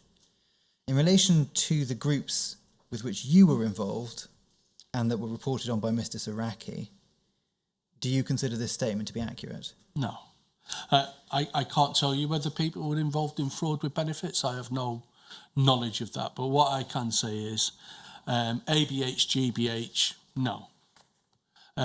As I've said before, if there was ever any conflagration at a redirection point, we wouldn't have initiated it. So I want to be really clear about that. But also, we wouldn't have stood by and been attacked. So I'm not ashamed of what we did, but I'm not saying that we ever promoted violence, because we didn't. So to be involved in ABH and GBH, that would have been, no, I'm sorry, that wasn't the whole, no, just no. And so they were, I take it from that there were no members of the group were charged with those offences at any time? I can't tell you if in their private life they were involved in violence, but on activities, I just do not recognise that statement. Have you ever been involved with groups other than No Platform where this type of conduct has taken place? No.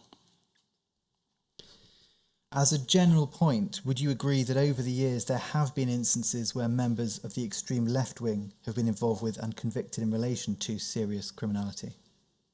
I am aware that members of the left wing, particularly Red Action, were done for criminality, yes. Please could we return to MPS 2010730, which is B30. We looked at this a little earlier. And the first paragraph, it says this: Batty may now be regarded as the leading activist in No Platform following Dan Gilman's reduced involvement recently due to his teaching commitments. Frustrated by the lack of successful activity within the London group, which he sees as compromised by police intelligence and public order policing methods, Batty hopes to take it underground to avoid police attention.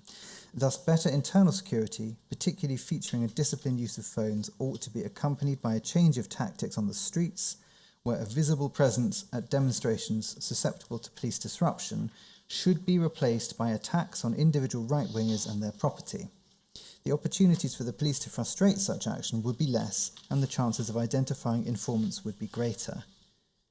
And then further down the page, a source comment says Batty is aware that London NP needs a successful public action to attract numbers to the group, but is very much taken by the notion of a small committed cadre carrying out raids in the living rooms of the far right.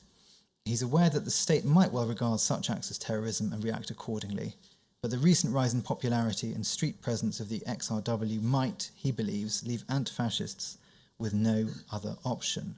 Now, you have already touched upon this, but to be absolutely clear, is the report correct that it was you that wanted to take the group underground and wanted to attack members of the extreme right wing at their homes? Look, I can't prove a negative, but what I will say to you is I'm really clear, and I've always been really clear, that that sort of activity that has been alleged there leads to a spiral of conflict that brings trouble to your own door.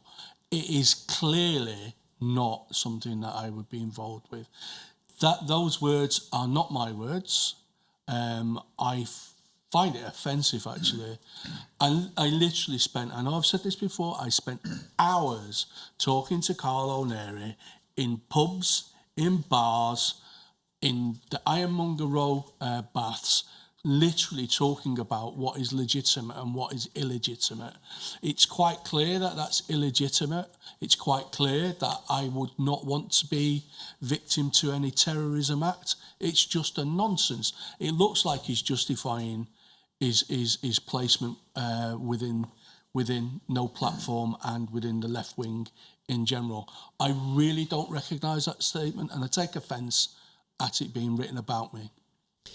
Now, in your statement, you do explain that it effectively goes against a long-standing understanding that to take the fight to the homes of the extreme right wing, and presumably vice versa, would be a way to escalate in a way that is unacceptable.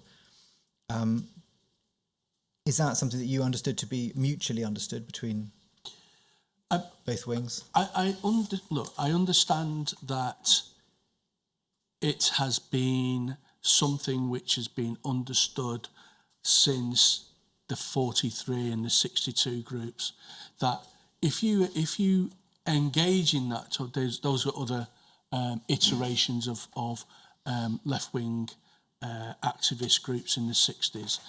If you engage in those activities, then you bring it to your own door, and that makes your own family, quote unquote, combatant to a fair game. This is the tactic that the far right sometimes use when they've not been disciplined in how to do action. This is what Stephen Lennon does, Stephen Yaxley Lennon, doorstopping people to terrorise them, and that we just don't do that. Now, in your statement at paragraph 7.1, in relation to this intelligence report, you say the claim in the report is a complete fabrication and is a misrepresentation of a conversation that took place at the Royal Oak pub in Borough. Yeah. So I take it from that someone did raise this idea at the meeting. Yeah, and they were shut down. And that's shut down by you. Yeah, well, not just by me, by the other activists. I mean, it's just a nonsense, and we wouldn't do it. So it might be an excited remark by somebody else who was there, who'd already had a drink or two. It wasn't something we would ever have acted upon, and we didn't. And again, for clarity, can we take it that it wasn't Carlos Iraqi who'd made that suggestion? Do you know, I can't comment on that. I don't know. But you say in your statement that this person was immediately and emphatically told that's not how you operate. Correct. Just as emphatically as I'm saying it now, actually. Yeah. Would Carlos Iraqi have been there for that explanation? I'm pretty sure he was, yeah. I'm pretty sure he was. Carlo was often there when there was a drink to be had. I'd now like to look at some particular events which are reported on by Mr. Saraki. And the first is the disorder at the Cock Tavern in December 2000. And this was an incident where members of the National Front sought to stage a static demonstration outside a pub with links to the Irish community and supporters of the left wing. Is that right? Correct. Can you provide us with your recollection of that event? Yeah.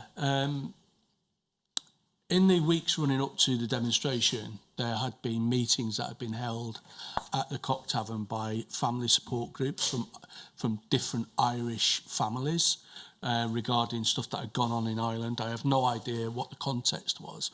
What I do know is that pub is a pub that's used by the left wing and the Irish community. I myself have been there. It was at the time a place where you could go and watch the Celtic game, stuff like that. The National Front had reported, and it had been in the newspaper, that a family support group had had a meeting there. And so the National Front decided that they would have a demonstration outside of the meeting.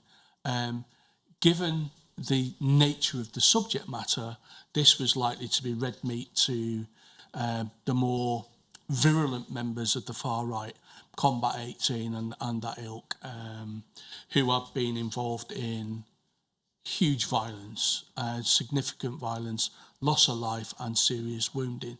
We knew that they would gather there. Therefore, different groups within the community, maybe the YRE, I can't recall now, the Socialist Party, the ANL, which is, of course, the SWP, one of the SWP organisations, called a public demonstration to counter the meeting that was held on some right in the building directly opposite the pub.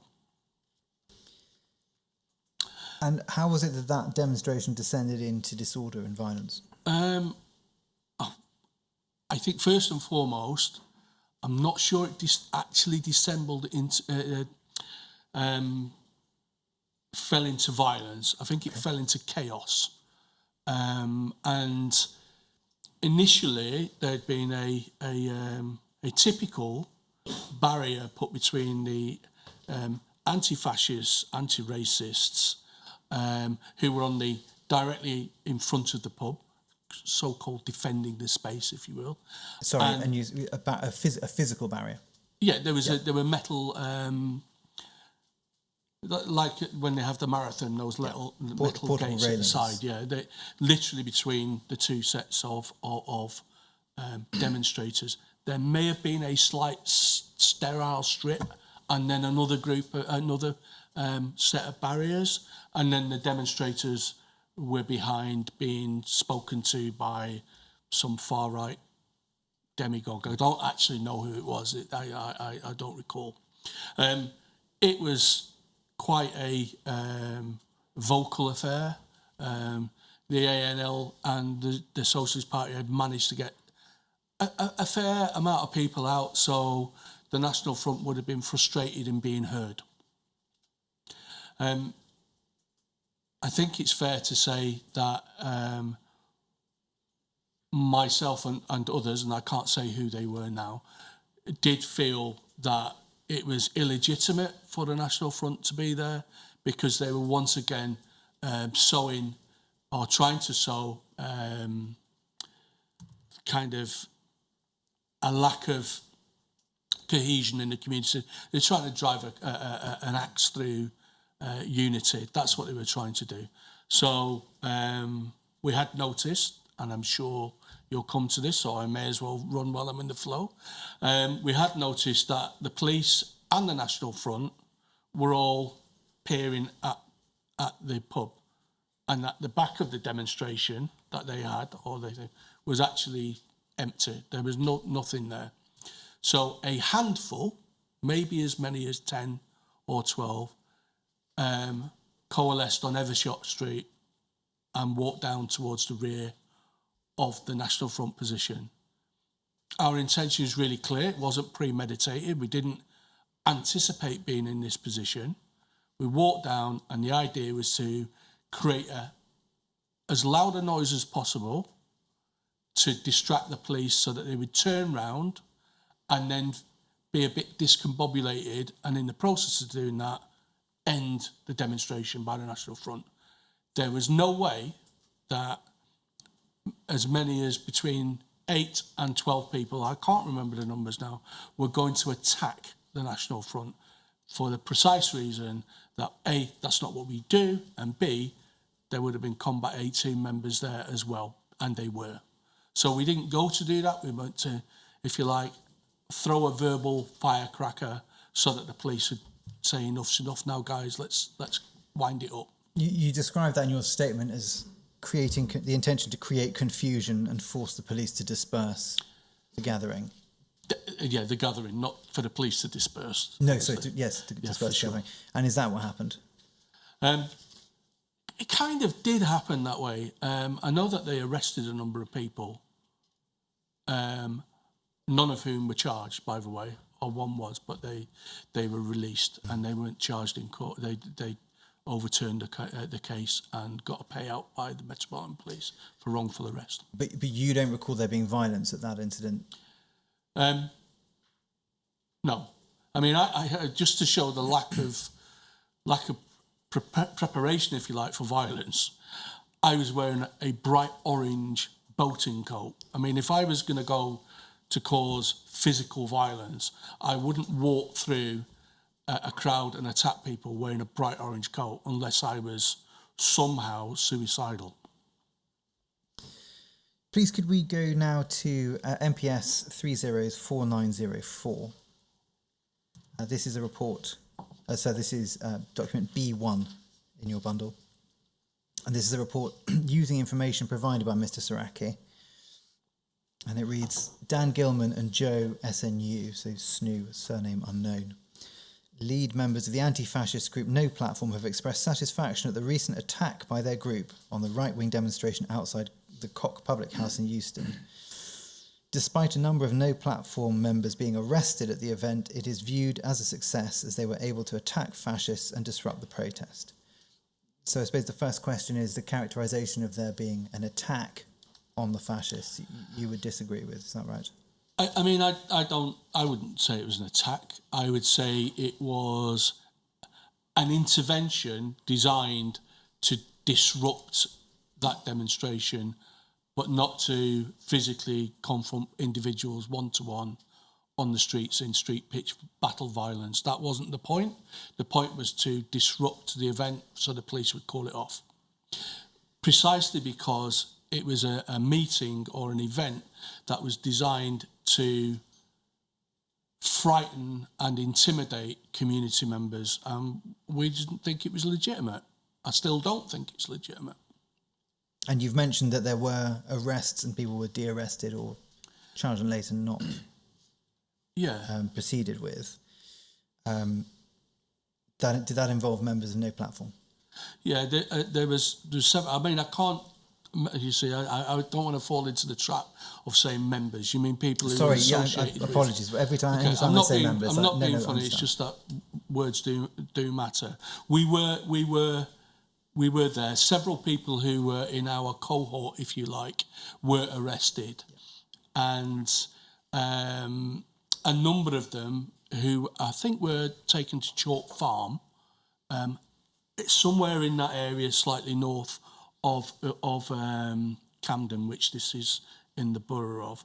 A number of those people were arrested, taken there, and had their details later disclosed to the Flag newspaper, which was a far-right journal, and that information could only have come from within that police station.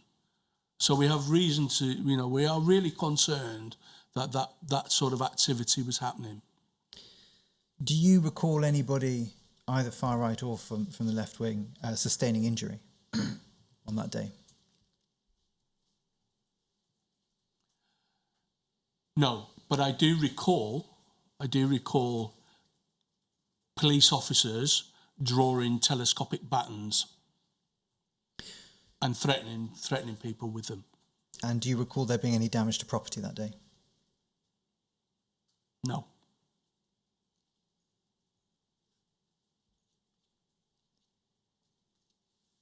You say at paragraph 4.2, page 16, we don't need to go there, that the report is correct when it says that No Platform, was satisfied with the disruption of the far right's actions. Why was that? Yeah. I mean, the net result was that the demonstration was terminated, which was the stated goal. That actually, as far as we're concerned, allowed the community to know that there were enough people in the area who didn't want them to be divided, and that the people who wanted to divide them had been moved off the streets and out of the area. Returning to the report, which is the report of B1, MPS 304904, the second paragraph, it says, Gilman and Joe Snoo also feel it sent out a positive message to AFA and ex-AFA members who may be considering joining the group. Is that right? I don't know, really. I think, obviously, if the demonstration had been curtailed, then if you want to see it as a win, then it's a win. But I don't think it's a propaganda win. I don't think that's what we're necessarily about, if I'm honest, which I am. Would there have been anything about this particular action that would have attracted members of AFA? Well, it was a notable event. Let's put it that way. Do you remember Carlos Araki being at this? No. And do you remember discussing the incident with him after the event? Not per se, but I'm quite sure he would have raised it when we were in the steam rooms or when we were having a pint somewhere. Now, in an account that he's provided subsequently, he suggests he was present. When you say you don't recall him being there, are you saying he wasn't there or that you don't recall him being there? I don't recall him being there, and actually I don't think he was there. If he was there, in an official police capacity, because I don't recall him being there.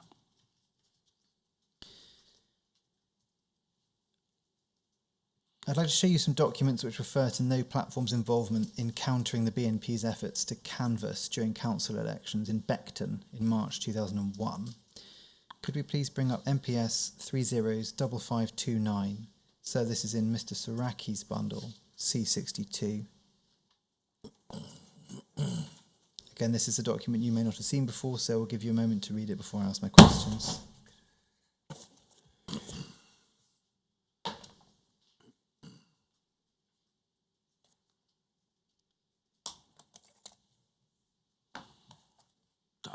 Yeah, thank you. So this obviously says this: the No Platform, in conjunction with the newer monitoring project, NMP, is planning to call out as many activists as possible for the Beckton election on Thursday the 29th of March 2001. The intention is to be present for the evening count to disrupt proceedings for the British National Party candidate. Activists are intending to single out the BNP security team for attack.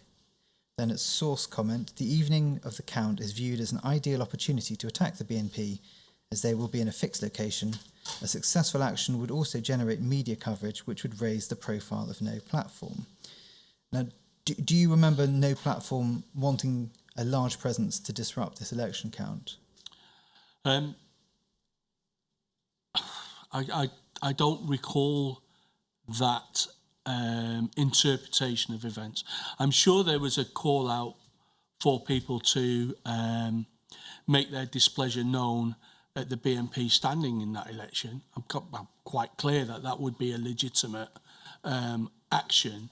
However, the rest of it is just... I don't know how to characterise it other than saying that somebody is making a really nice narrative that just didn't happen and wouldn't happen. I mean, I've explained already pretty much ad nauseum that we're not against the electoral system. We're against the far right, and we wouldn't attack anybody standing in an election. There was instances of the far right attacking canvassers in Barking and Dagenham, and it was really not a good look. It doesn't help the legitimate candidates who are standing to have people who often are supporting them beating people up in front of the count. It just doesn't make sense. It's not what we would do. And in relation to the point that you've made about Barking and Dagenham canvassers, was that something that No Platform was involved with? No. By that time, that was Hope Not Hate, and I was, to some extent, involved with Hope Not Hate at the time. So going back to this report, effectively, I think you agree that there may have been a call out for the activists? That could well have been, but mainly from new monitoring projects who had much greater reach within that community. But you take particular exception with the suggestion that it was to attack. Well, I don't recognise it. I mean, and I know these words attack are loaded to make us sound like we were out for physical confrontation. At the end of the day, we were about ensuring that democracy takes place.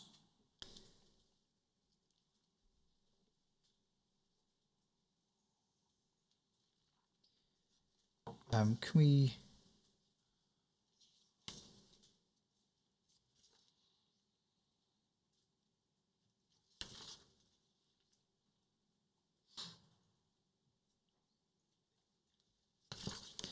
I'd like to ask you about No Platform's involvement in the Bradford riots. First of all, were you present in Bradford on 7th of July 2001?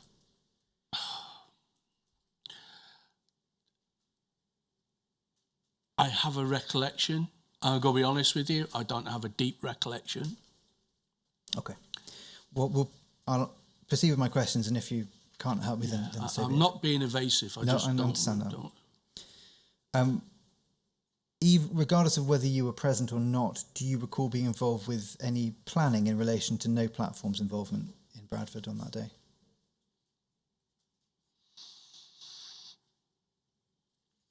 No, I do recall, this is, please take this as a misty memory. I do recall that there were people who tried to operate as No Platform in that area. I don't know, I can't recall who they were now, but I do recall that they may have asked for us to come up to support them. That would only be in the ways that I've already described a number of occasions, which would have gone to support them in whatever activity that was legitimate they would engage in. We've touched upon the lack of a formal membership with Correct. No Platform. You've referred to there being other groups effectively bearing the name of No Platform. Were those linked groups, or were they people with similar ideology? I think there was disparate? I wouldn't say they were linked. I would say they were very much operating themselves, but we had similar, not necessarily the same objectives. And of course, the constitution physically of those groups will be different. So they may be more anarchist, more socialist. I can't say for definite. So the complexion of what they look like would have been different. We didn't own the name No Platform. There was no membership of No Platform. It was, as you said at the very beginning, an ideological standpoint that, fascism is not a legitimate political position. So if we could please show MPS 306264. So this is in Mr. Saraki's bundle at C99. This is a report about the disorder dated the 9th of July 2001. And to be clear, you're not named in this report. But if we look, the third line of the report refers to the involvement of 13 members of No Platform, 10 of which were from the London branch. I take it that you can't recall now whether you were one of those 10. No, Yeah. and we weren't a branch. I really need to be really clear about this. We weren't a federation, we weren't a branch. They were freestanding organisations of individuals. I'm grateful. If we could just now look at one more document that will look further into that point, please. MPS 2029169. So this is Mr. Saraki's bundle C221. This is a briefing note on No Platform. And if we look over leaf at page 2, the second paragraph from the foot of the page,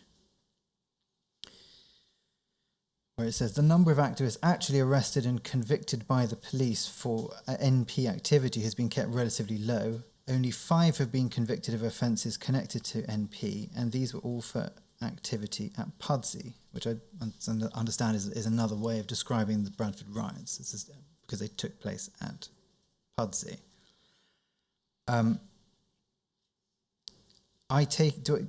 Were any of those 5 people arrested involved with the London contingent? Not that I'm aware of, no. So given what you said about there not being a sort of a federation or a franchise of No Platform, no formal connection, how is it simply wrong to assume that the actions of one branch can be taken as part of the wider network, as far as you're concerned? They're your words, but I agree. They are. No, By I all agree, means, please. absolutely agree with you. There was no. First of all, this kind of attributes a national sort of organisation. It isn't a national organisation. The name No Platform was probably quite a useful name to use. And I know that some of the people who were involved in different parts of the country were known to people in London, obviously, because they would have had some sort of contact with them at some point and thought, well, they're still doing activity, let's kind of use that name because that name signifies that we don't tolerate fascism. So I as much as I can say, yes, people may have gone from London to that demonstration because they were, if you like, comrades in the loosest form. They were people who thought we might be able to call on you to help in our hour of need, for example. But we weren't an organisation. We didn't have organisational discipline like that. We wouldn't have been a 3-line whip to all go up to Pudsey. And I thought Pudsey's in Leeds, isn't it? I don't know. Is it near Bradford? I don't know. I think it's between the two. So it's almost a continuation of your description of the rugby mall, isn't it? The London people might have got involved to bind on for this. Yeah. Can I ask you, please, about a trip to Leuven and Genoa, very briefly? Can we show, please, MPS 052373? So this is B9 in the bundle.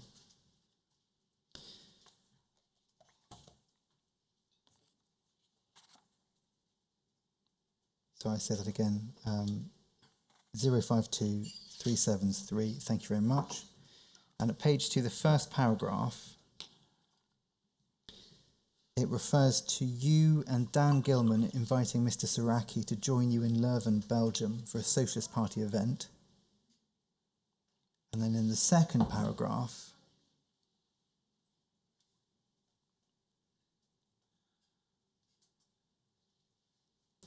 it says that it was your plan to drive a minibus to Genoa to join protests against the G8 summit.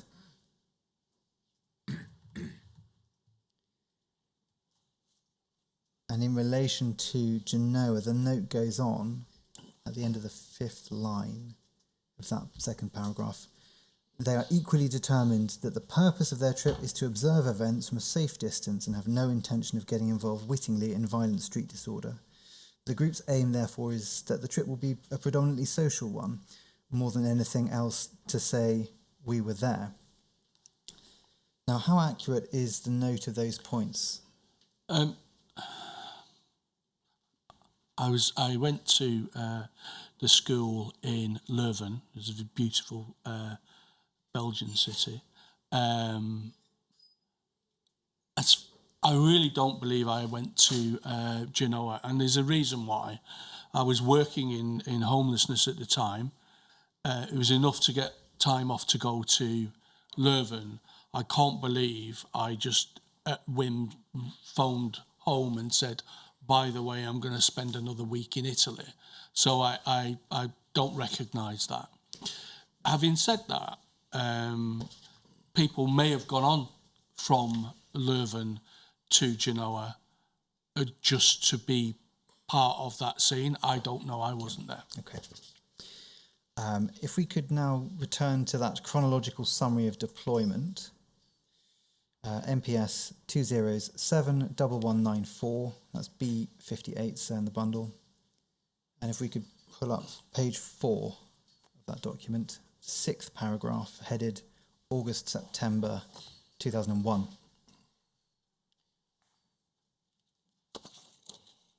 Upon his return to the UK, Craggy Island continued to provide INT retargeting and planned actions by NP. Most well-known action was the Slade Green attack on BNP canvases by an NP team consisting of CI's close associates in the group. CI did not attend that day, therefore was unable to disrupt the action. Throughout his deployment, he provided intel which was used to disrupt actions of this kind. So first, I haven't been able to locate a report of this incident, and I'm sure if someone has, they'll flag it with me. But it seems that Mr. Saraki was apparently not present. So, do you have any recollection of this incident? Where is Slade Green? That might help me to...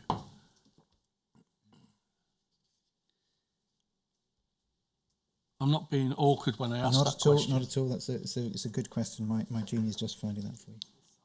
South East London.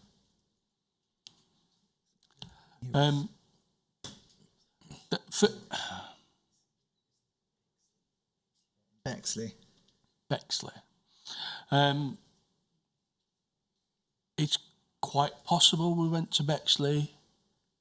I was talking to colleagues yesterday, I think it was. I have an inkling of this event. Mr. But Batty, there's two things that I need to say about it. One is, it is an inkling. And two, I don't recognise the way that it's worded. Okay. So I don't know what else to say about that. No, thank you. I think if you confine yourself to what you do recall from the time rather than what you may have been told recently, but effectively your suggestion is there's nothing jumping out at you thinking, oh yes, I remember that Slade Green day. But I think this is relating to an incident at one of the canvassing events in that area. That's why I asked. When we had gone leafleting an area that was being targeted by the far right, and that there was an instance where we met canvassers coming up a driveway. We weren't aware that they were there. We knew that the BNP had been targeting that area and that there had been, I would call it handbags at paces, if I can use that term now, it might be a bit dated, handbag at paces, and that the BNP had been, I'm extrapolating from my memory, so please forgive me if it's slightly wrong, but I do recall that there was a standoff, and that maybe I recall trying to stop trouble, and that's pretty much how it ended. So I'm not sure if that's what this is about or not. I can't tell you for definite.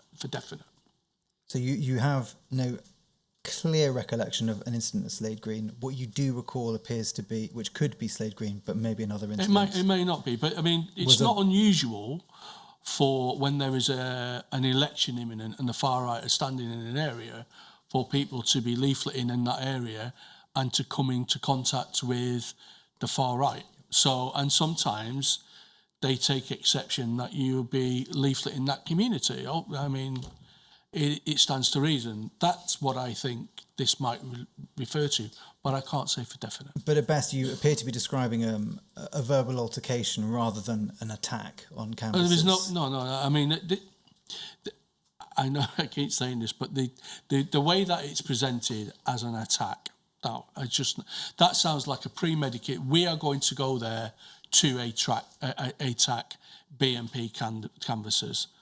No. We knew that the BNP were standing in different areas in South East London and indeed in East London, and we would go to those areas and we would leaflet. Thank you very much, Mr. Batty. Could we now please show MPS 307737? This is another document from Carlos Iraki's file. That's B41 in that file, sir. And this is a document headed Quarterly Operation Review Craggy Island, and is for the period of the 1st of October 2001 to the 31st of December 2001. Now at page 1, final paragraph of the section headed Target, about halfway down the page, it's a section on no platform. And it says this: no platform was formed in late 2000 and is in effect a coming together of militant anti-fascist street fighters whose common link is the willingness to carry out violent assaults on individuals or groups belonging to the extreme right wing. Although activists are drawn from differing strands of the far left and anarchist tradition, they are united in the belief that violent confrontation is a key strategic element in beating fascism. To that end, NP has on a number of occasions in the past year put that belief into violent action against members of the National Front and also police officers acting to prevent disorder. I take it you don't accept that as an accurate description of no platform? No. Do you want me to expand on that? I know that I've already said at previous times, this is always a defensive action. The way that it is being worded, street fighters, militant, attacking, far left, I never considered myself far left. I never considered myself a street fighter. I never considered I was particularly militant, although I was involved in an organisation that had that name. Those of us who were involved in No Platform did not join an organisation to go running around at the weekends and at night time fighting. The very thought of that is anathema. We have jobs, we're drawn, I'm literally drawn from people like myself who, have been involved in standing in elections. I mean, I stood in the election for Cornhill in the City of London. I'm a free man of the City of London. I am not a violent street fighter. I don't understand where this sort of characterisation comes from, unless you're trying to legitimise an ongoing situation of undercover policing when you can't actually report on anything of substance. I mean, nobody who's been involved in during this deployment has been arrested during his time there. What kind of policing is that? The report also, this summary also refers to action against police officers. Do you have any recollection of No. action against police I mean, officers this is by just, supporters of No Platform? I have to say that is a fabrication.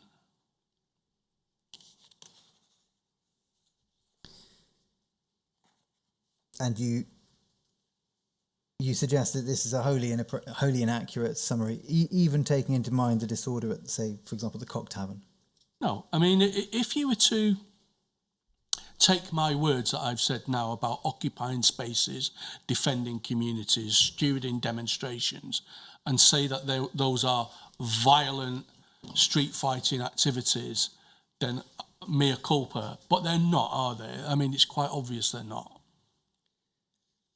Before we leave this document, at page 2, the second paragraph,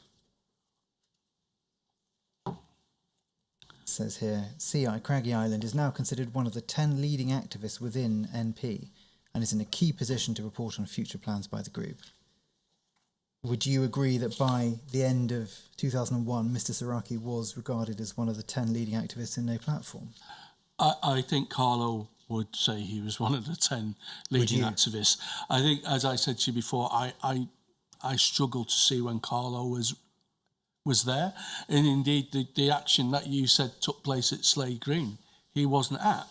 So, I mean, what was he at? Because there's nothing that's been reported that I've seen that says he was there. So what was he doing?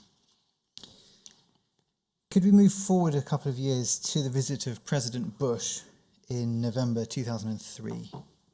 If we could show, please, MPS 2029555. So that's B34 for your note.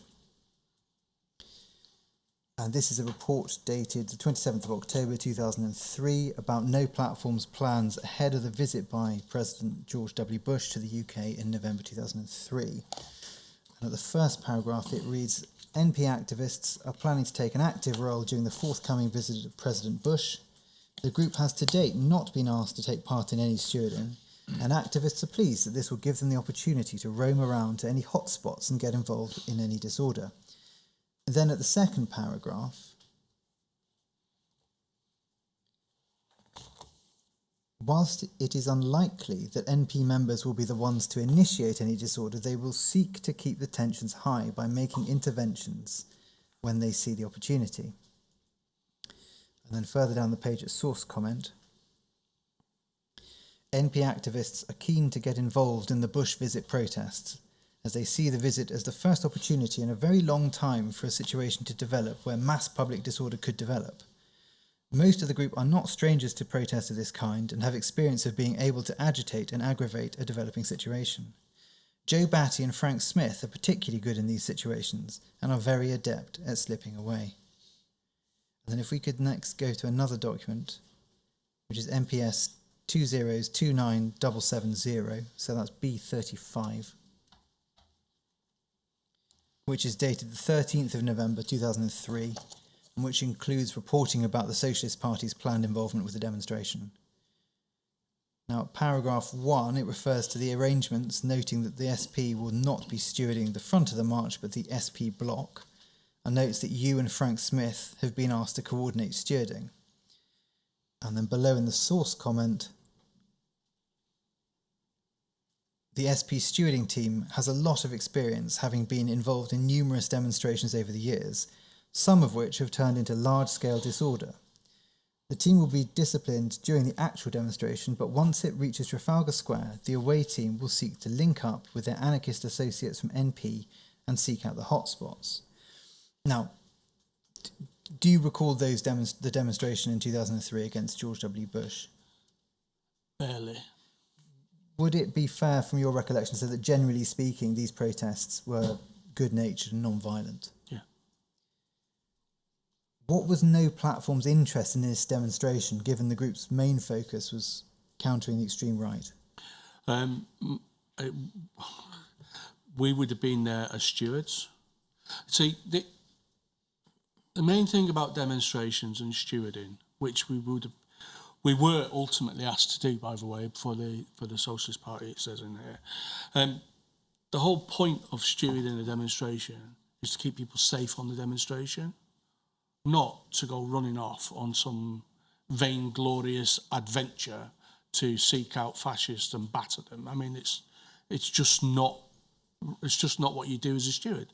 The whole point would have been to stay on the demonstration. It's not, you're right, it's not a demonstration that no platform would have been involved in. We would have been involved in it as individuals because we were also involved in different types of politics. That's kind of where that ends. So you're brought in as capable hands for stewarding? We weren't brought in as capable hands. We have to put it into context. We were members of the Socialist Party. So effectively, the linking, which to be fair, I don't think it does so much in this document, but in the previous document, the linking of this to no platform is not correct. Only insofar as there are people in common. And you refer in your statement at paragraph 4.6 to there being a particular need for stewards at the dispersal stage of a demonstration. Yeah, I mean... Why is that?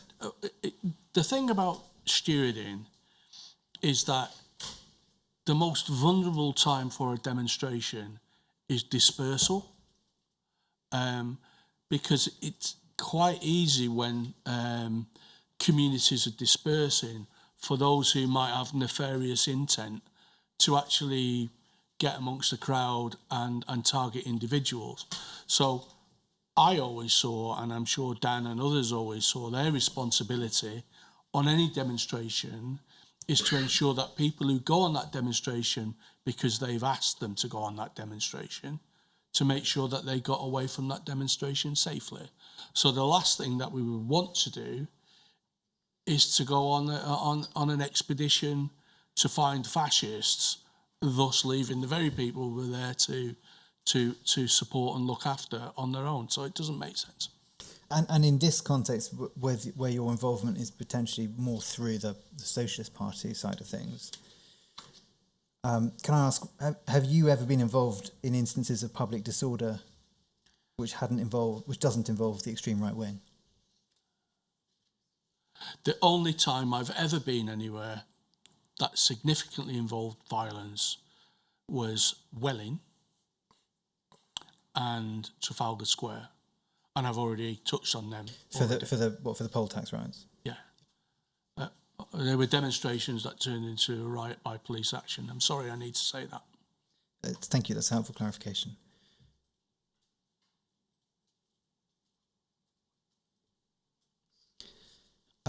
I'd like to ask you very briefly about your involvement with Antifa. Please can we show MPS 2031983, which is B39 in your bundle.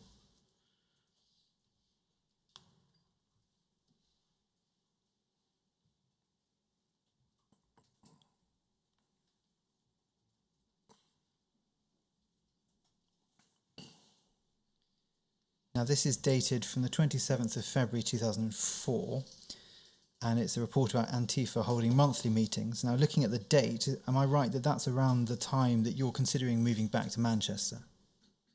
Yes. And in the first paragraph of the document, there's a record of you attending with Dan Gilman, seemingly on behalf of the Socialist Party, this Antifa meeting. Is that a correct description of your capacity at this meeting? I think we were there to see because we were invited. I think Carlo Neri was there as well. I think he was there because he was invited with us. Sorry. That's it, really. That's it. At page 1 in the second paragraph, the report refers to discussions about extreme right-wing events and ways of preventing and disrupting them, and refers to everyone present acknowledging that targeting of the BNP must take priority. And then overleaf at page 2, first paragraph and halfway through the third line, the report refers to Antifa wanting to disrupt, not attack, BNP Red, White and Blue Family Weekend. Now in your statement, at paragraph 5.3, we don't need to bring it up, you said that you have no knowledge of how the organisation Antifa is structured or operates. Is that still the case? I wasn't part of Antifa, so I don't know. So and you say that despite your presence at this meeting, that This was as far as I recall, this was kind of like either an initial meeting or we were invited to a meeting, but it wasn't something that I was interested in continuing with, and I'm pretty sure that the Socialist Party members of No Platform wouldn't have wanted to continue. and just for absolute clarity, you didn't have any further involvement with Antifa. No. Can we look, please, at a document MPS 0526932, on page 76, please? So that's B55 of the bundle.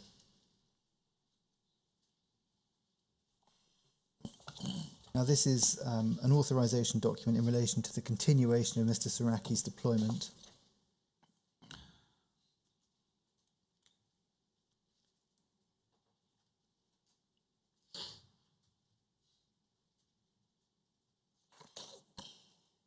On page 76, please.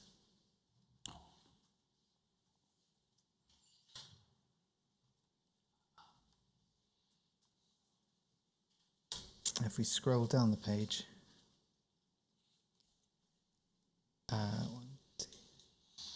fourth paragraph from the foot of the page, the one that starts other points of interest, and the third line of that, it says, refers to the permanent, end of the second line, the permanent return to London of leading Antifa activist Joe Batty, who has moved to Manchester.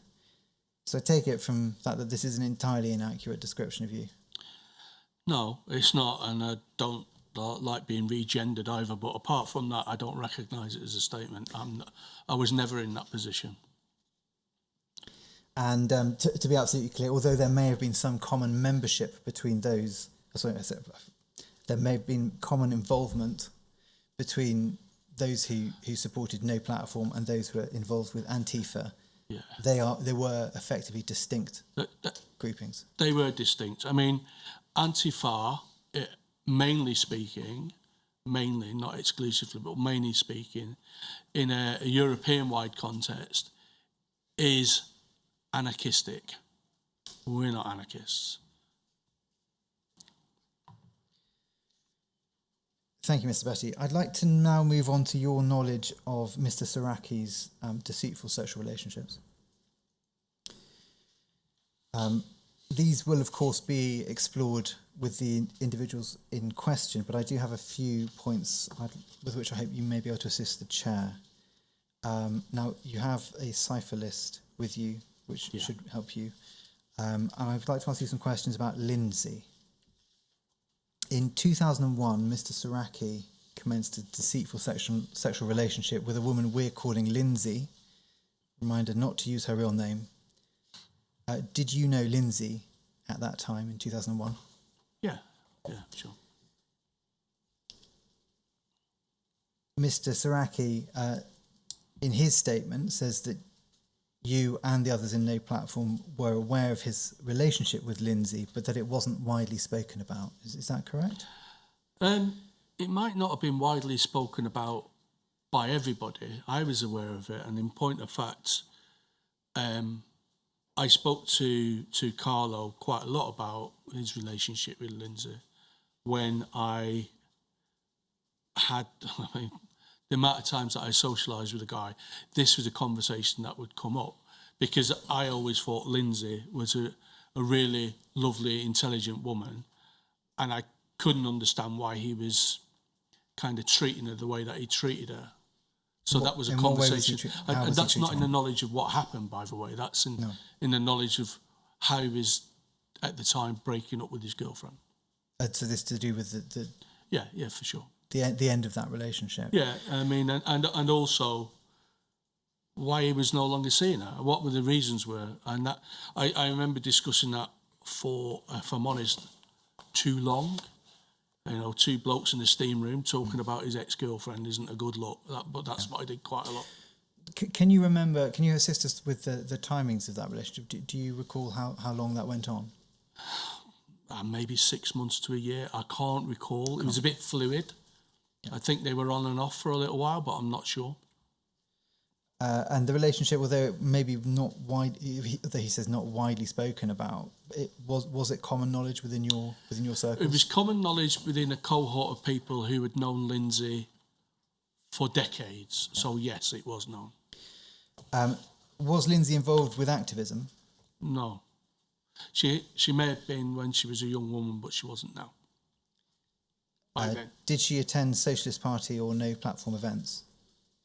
Never no platform. She might have attended a social event with the Socialist Party, but I can't recall that. I think she attended my 40th birthday at DeSantis's in Islington, which Carlo arranged. And did you know Lindsay prior to her relationship with Carlo Siraki, or was that somebody that others in the group knew? Fleetingly, yes. I was aware of her, yeah. I'd met her. I thought she was a really personable person, yeah. She made an impact. Did the fact of the relationship between Mr. Siraki and Lindsay affect how he was viewed by you personally or by your colleagues in No Platform? Well,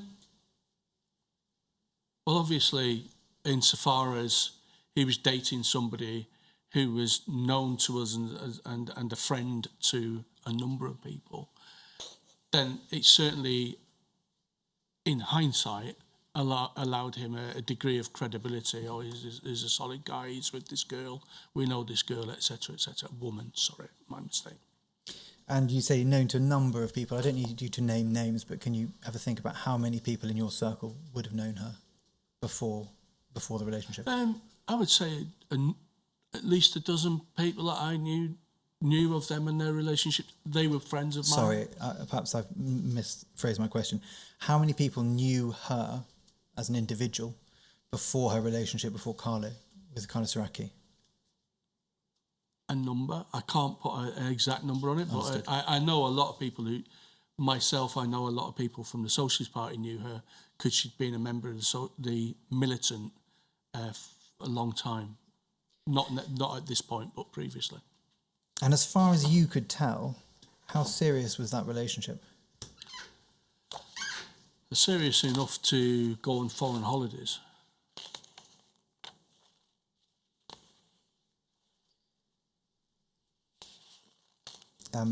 I'd like to ask you very, very briefly about Donna McLean.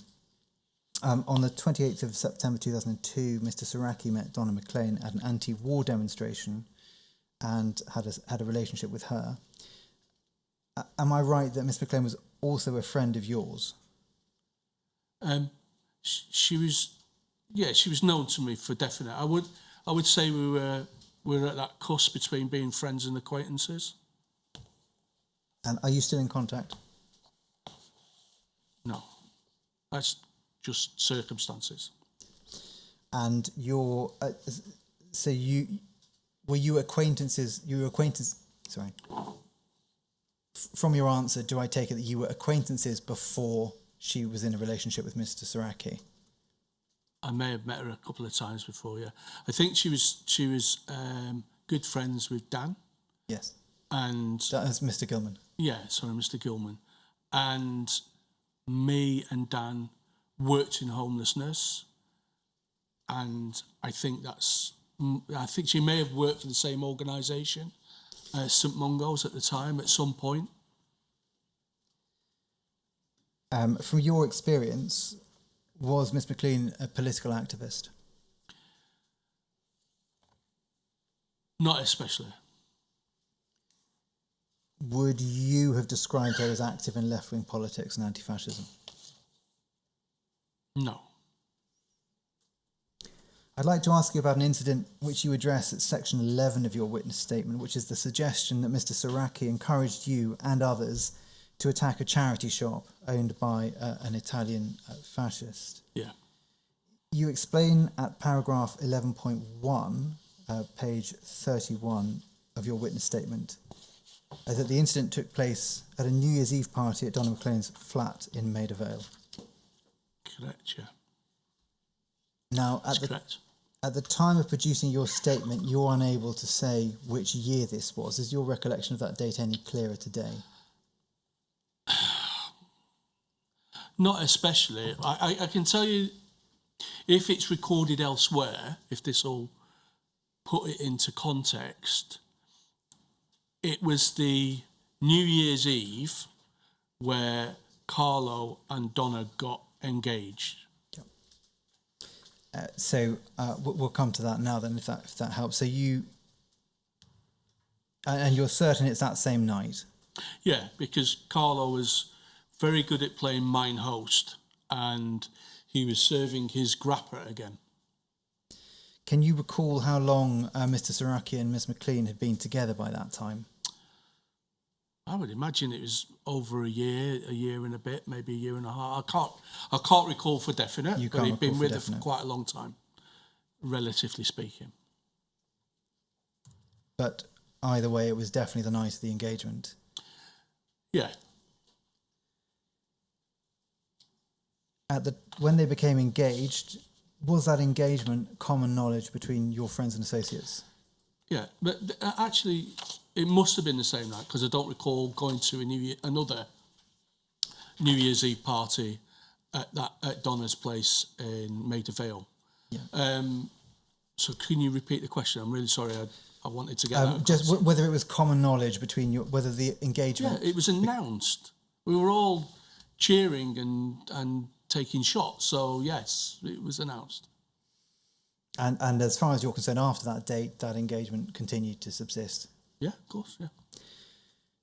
At paragraph 11.3 of your statement on page 32, you explained that you were aware of Roberto Fiore and that he was in the United Kingdom after leaving Italy following an alleged role in the bombing of Bologna railway station. Do I take it from your statement, therefore, that you were aware of Mr. Fiore and his background prior to that evening? Yeah. I think it's really quite instructive. I gather Carlo, as part of his legend, had gone to Bologna and put things into context. So I was aware of Roberto Fiore. He was a bête noire of the anti-fascist movement in London at that time. His whereabouts weren't known. His actions or reported actions as part of the Bologna bombing at the railway station, which killed umpteen people, was known. There is a memorial at the railway station to that effect. So yes, I was aware of it. Look, he was a regular feature in Searchlight magazine and other magazines on the that monitor the far right. So I was more than well aware of him. I didn't know where he was living. I had no real interest of finding out where he was living. So I just want to put that into context. However, and I really do need to give this texture, Carlo was forever going on about his history with the Red Brigades. And I don't understand how he didn't understand the first time I challenged him on this. But he would talk about how, he'd been involved with this and blah, blah. And like I remember telling him that there is a philosophical reason why we're not involved in terrorism. It's really simple. It alienates everybody and wins no arguments. So I'm not sure if that part of his legend was he wanted to try and persuade us in a different direction. But it really disappointed me that he never actually picked up on that. When you said a second ago that he was involved with this, what did he tell you he had been involved with? Well, he would say that when I was in when he was in Bologna, he'd been running with the Red Brigades or the youth that was involved in the Red Brigades, because obviously significant time had passed since they were actually active, and that he sort of tried to indicate that gave him a kind of credence as some sort of militant anti-fascist because of what they'd done in Bologna. Challenge that because lesson 101 within the Socialist Party is that you read a pamphlet by Leon Trotsky which talks about deploring individual acts of terrorism. So we're all on the same page. Now, you say in your statement that Mr. Saraki would have been fully aware that you and others would have been familiar with Mr. Fiore, how would he know about your level of familiarity with that topic? Because I've been talking to him, haven't I? Obviously, in the multiple times that we had drinks, there was a lot of drinks. Yeah. Now, also in this paragraph, you explain that Mr. Saraki told you that Mr. Fiore was running a chain of charity shops, one of which was in Maida Vale, a few minutes from Miss McLean's flat. Were you aware of the suggestion that he ran charity shops? This is one of them times when I can't remember after the fact or before the fact. So I think I may have been familiar with the argument that he, or the knowledge that he had been involved in something of this ilk, maybe property, but I don't know about charity shops. But you were unaware of the location, well, so you weren't sure that there was any connection to Do you know charity what? shops? I wasn't interested, so I didn't go out of my way to find out where it was. It was of no interest to me. So your only knowledge came from Mr. Saraki? Well, yeah, that's the only place it came from. And presumably before he told you, you had no idea about the location of these shops? Absolutely not. You say at the last line of paragraph 11.3 that Mr. Saraki's intention was clearly to pique your interest, and he went so far as to suggest that it would be terrible if something like a firebombing were to happen to the building. Now, I appreciate it's a long time since then, but were those the words that he used, or were those your words? No, I think his language was as suitably opaque as that. That was how he put it. Wouldn't it be terrible if something like a firebombing were to happen to the building? So yes, I can't tell you that was a verbatim, but that was very much the tenor of what he was saying. But do you recall him specifically referring to a form of arson? Absolutely. Excuse the pun, but that was seared into my mind, because that was literally what pulled me up short, because I don't know, like I said before, I don't know how he didn't see that this didn't fit with our raison d'etre. Now, there's a suggestion by Mr. Saraki that it was Mr. Gilman who came up with the suggestion. What do you say to that? It's just not true. Dan didn't even, or as far as I'm aware, I can't speak for Dan because he's made his points already. I don't even think Dan knew about Roberto Fiore full stop. So, and again, going back, so you remember it being a kind of an opaque description of what may happen, but you do specifically remember firebombing. Absolutely, I mean, it's just such a, what's the word? Incongruous words come in a discussion at a party when he just got engaged. I'm not sure whether it was he had opportunity to embroil us in something, and that was how he saw it. I don't know. A reference, a description of firebombing doesn't seem that opaque. That seems quite clear. It does, doesn't it? Well, in hindsight, it is quite. I mean, that was the bit that seared into my mind. Let's be honest. The next paragraph of your statement, you describe a group leaving the party to visit the shop. Yeah, not my finest hour, I have to say. But you say you remember clearly Mr. Saraki was not amongst you when you visited the shop. No, I think he gave us directions how to get there. It was literally 100 yards and round and turn left, I think, for his house. He wasn't with us at that time. I'm not going to name check everybody who was there, but no. I don't believe Frank was there. Yes, you said. Now, you've quite candidly volunteered in your statement that you had been drinking and that you were likely drunk. I was drunk. I don't think there's a likely about it, to be honest. What made it stick in your mind that Mr. Saraki wasn't with you?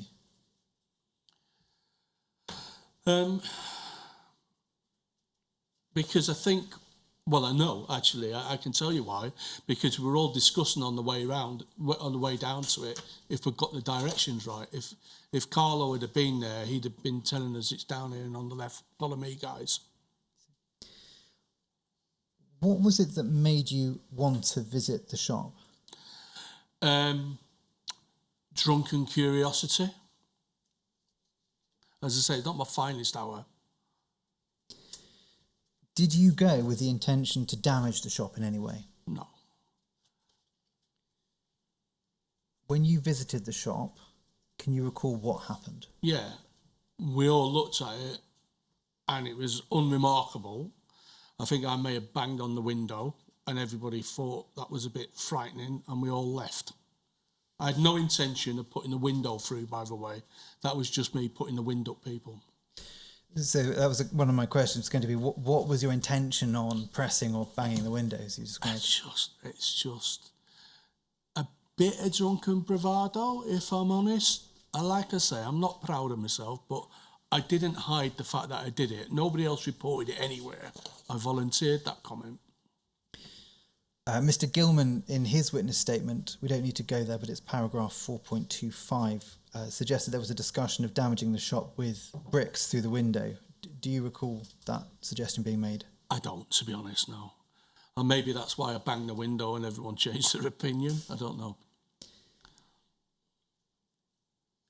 Do you recall Mr. Saraki ever making such a suggestion? Well, he wasn't there at the time, as far as I recall. Yeah. I mean, Sorry, other people before might you left, do you recall him suggesting to damage the window? I don't recall one way or the other, actually.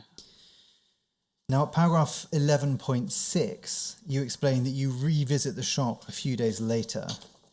Can you explain how that came about? Yeah, I think it was another opportunity to go with for a drink with Carlo. And we had a drink in a pub in Maida Vale. I do hope he wasn't over the limit. He was driving us, I think, back to Maida Vale tube station. And we went past the building and he pointed it out to us again and he repeated the message that, oh, that's that building, have a think about it or whatever he was saying, and that was it, really. And so he was driving you back to the station. Do you recall, was the charity shop an intentional waypoint, or was it simply on the way from where you were going to where you had been? I do not know the physical layout of Maida Vale, so I can't tell you if he went out of his way to take us to the station or not. Do you recall Mr. Saraki specifically encouraging you to revisit? Beyond that, no. I think I think he was hoping that he'd sowed enough seeds. He didn't want to over-egg it, because if he over-egged it, we'd think, why does he keep banging on about us doing damage to this building? So on that second visit, the extent of Mr. Saraki's involvement, you say, was just to point out the location No, it was again. to point out and reiterate. And reiterate. Yeah, so I want to be really clear, that's what that is. And on that second occasion, what did he say? Can you recall? You're now testing my memory, but it's like, that is the building. That's the building we were talking about the other night. And, basically you should think about what we should do about that building, or words to that effect. I'm really sorry. This is like a quarter of a century ago. I can't remember exactly. No, I appreciate that, Mr. Batty. It's a long time ago. One more question on that recollection, though. Do you have any recollection of a form of arson being mentioned on that second occasion? Look, I mean, I don't know. I can't remember. But I think the intent, and I can't know his intent, but my feeling is his intent was to back up his original statement when we were in a state of sobriety. After that second visit, was the ownership of the charity shop or the suggestion of some form of attack on it ever mentioned again? No. By I don't think by anybody, either or of by us, to Mr. be honest. Saraki? No, I don't think anybody mentioned it again. Look, the position is quite simple. We wouldn't have done anything with that information. I think it wasn't a door that was worth pushing because it wasn't ajar. It was quite clear we weren't going to do it. So I take it from that you and your colleagues at No Platform weren't involved in any subsequent peaceful action, like a protest There was outside the nothing shop? that happened, because at the end of the day, although we've been told that it was a charity shop, so I'm not sure it would have been a good look to pick it a charity shop unless we absolutely knew that Roberto Fiore was running that shop. Thank you, Mr. Batty. Those are my questions on this topic. Was there anything else you wanted to raise in relation to this before we move on? I kind of can't help. Maybe I'm missing something here, but the whole point of Carlo's deployment was to discover issues like this. Now, if he didn't mention it, we mentioned it, why wasn't it reported? Because that is surely the reddest of red flags that we were going to be involved in some act of domestic terrorism, and yet he never responded to it. He never reported it. It's not in any of his reports. I personally do not understand. The only thing I can say is he knew he instigated it. We didn't. Thank you very much, Mr. Batty. So I think this might be time for lunch. Yes, it is. I hope not to spend too much longer, but I think it's going to be longer than it's reasonable to ask our stenographer to sit. Absolutely. Do you mind not finishing now or not finishing in... I've come down from my humble abode in the north to be at this meeting, so I'm not going anywhere today. Right. In which case we will break until just after 2 for lunch. Thank you.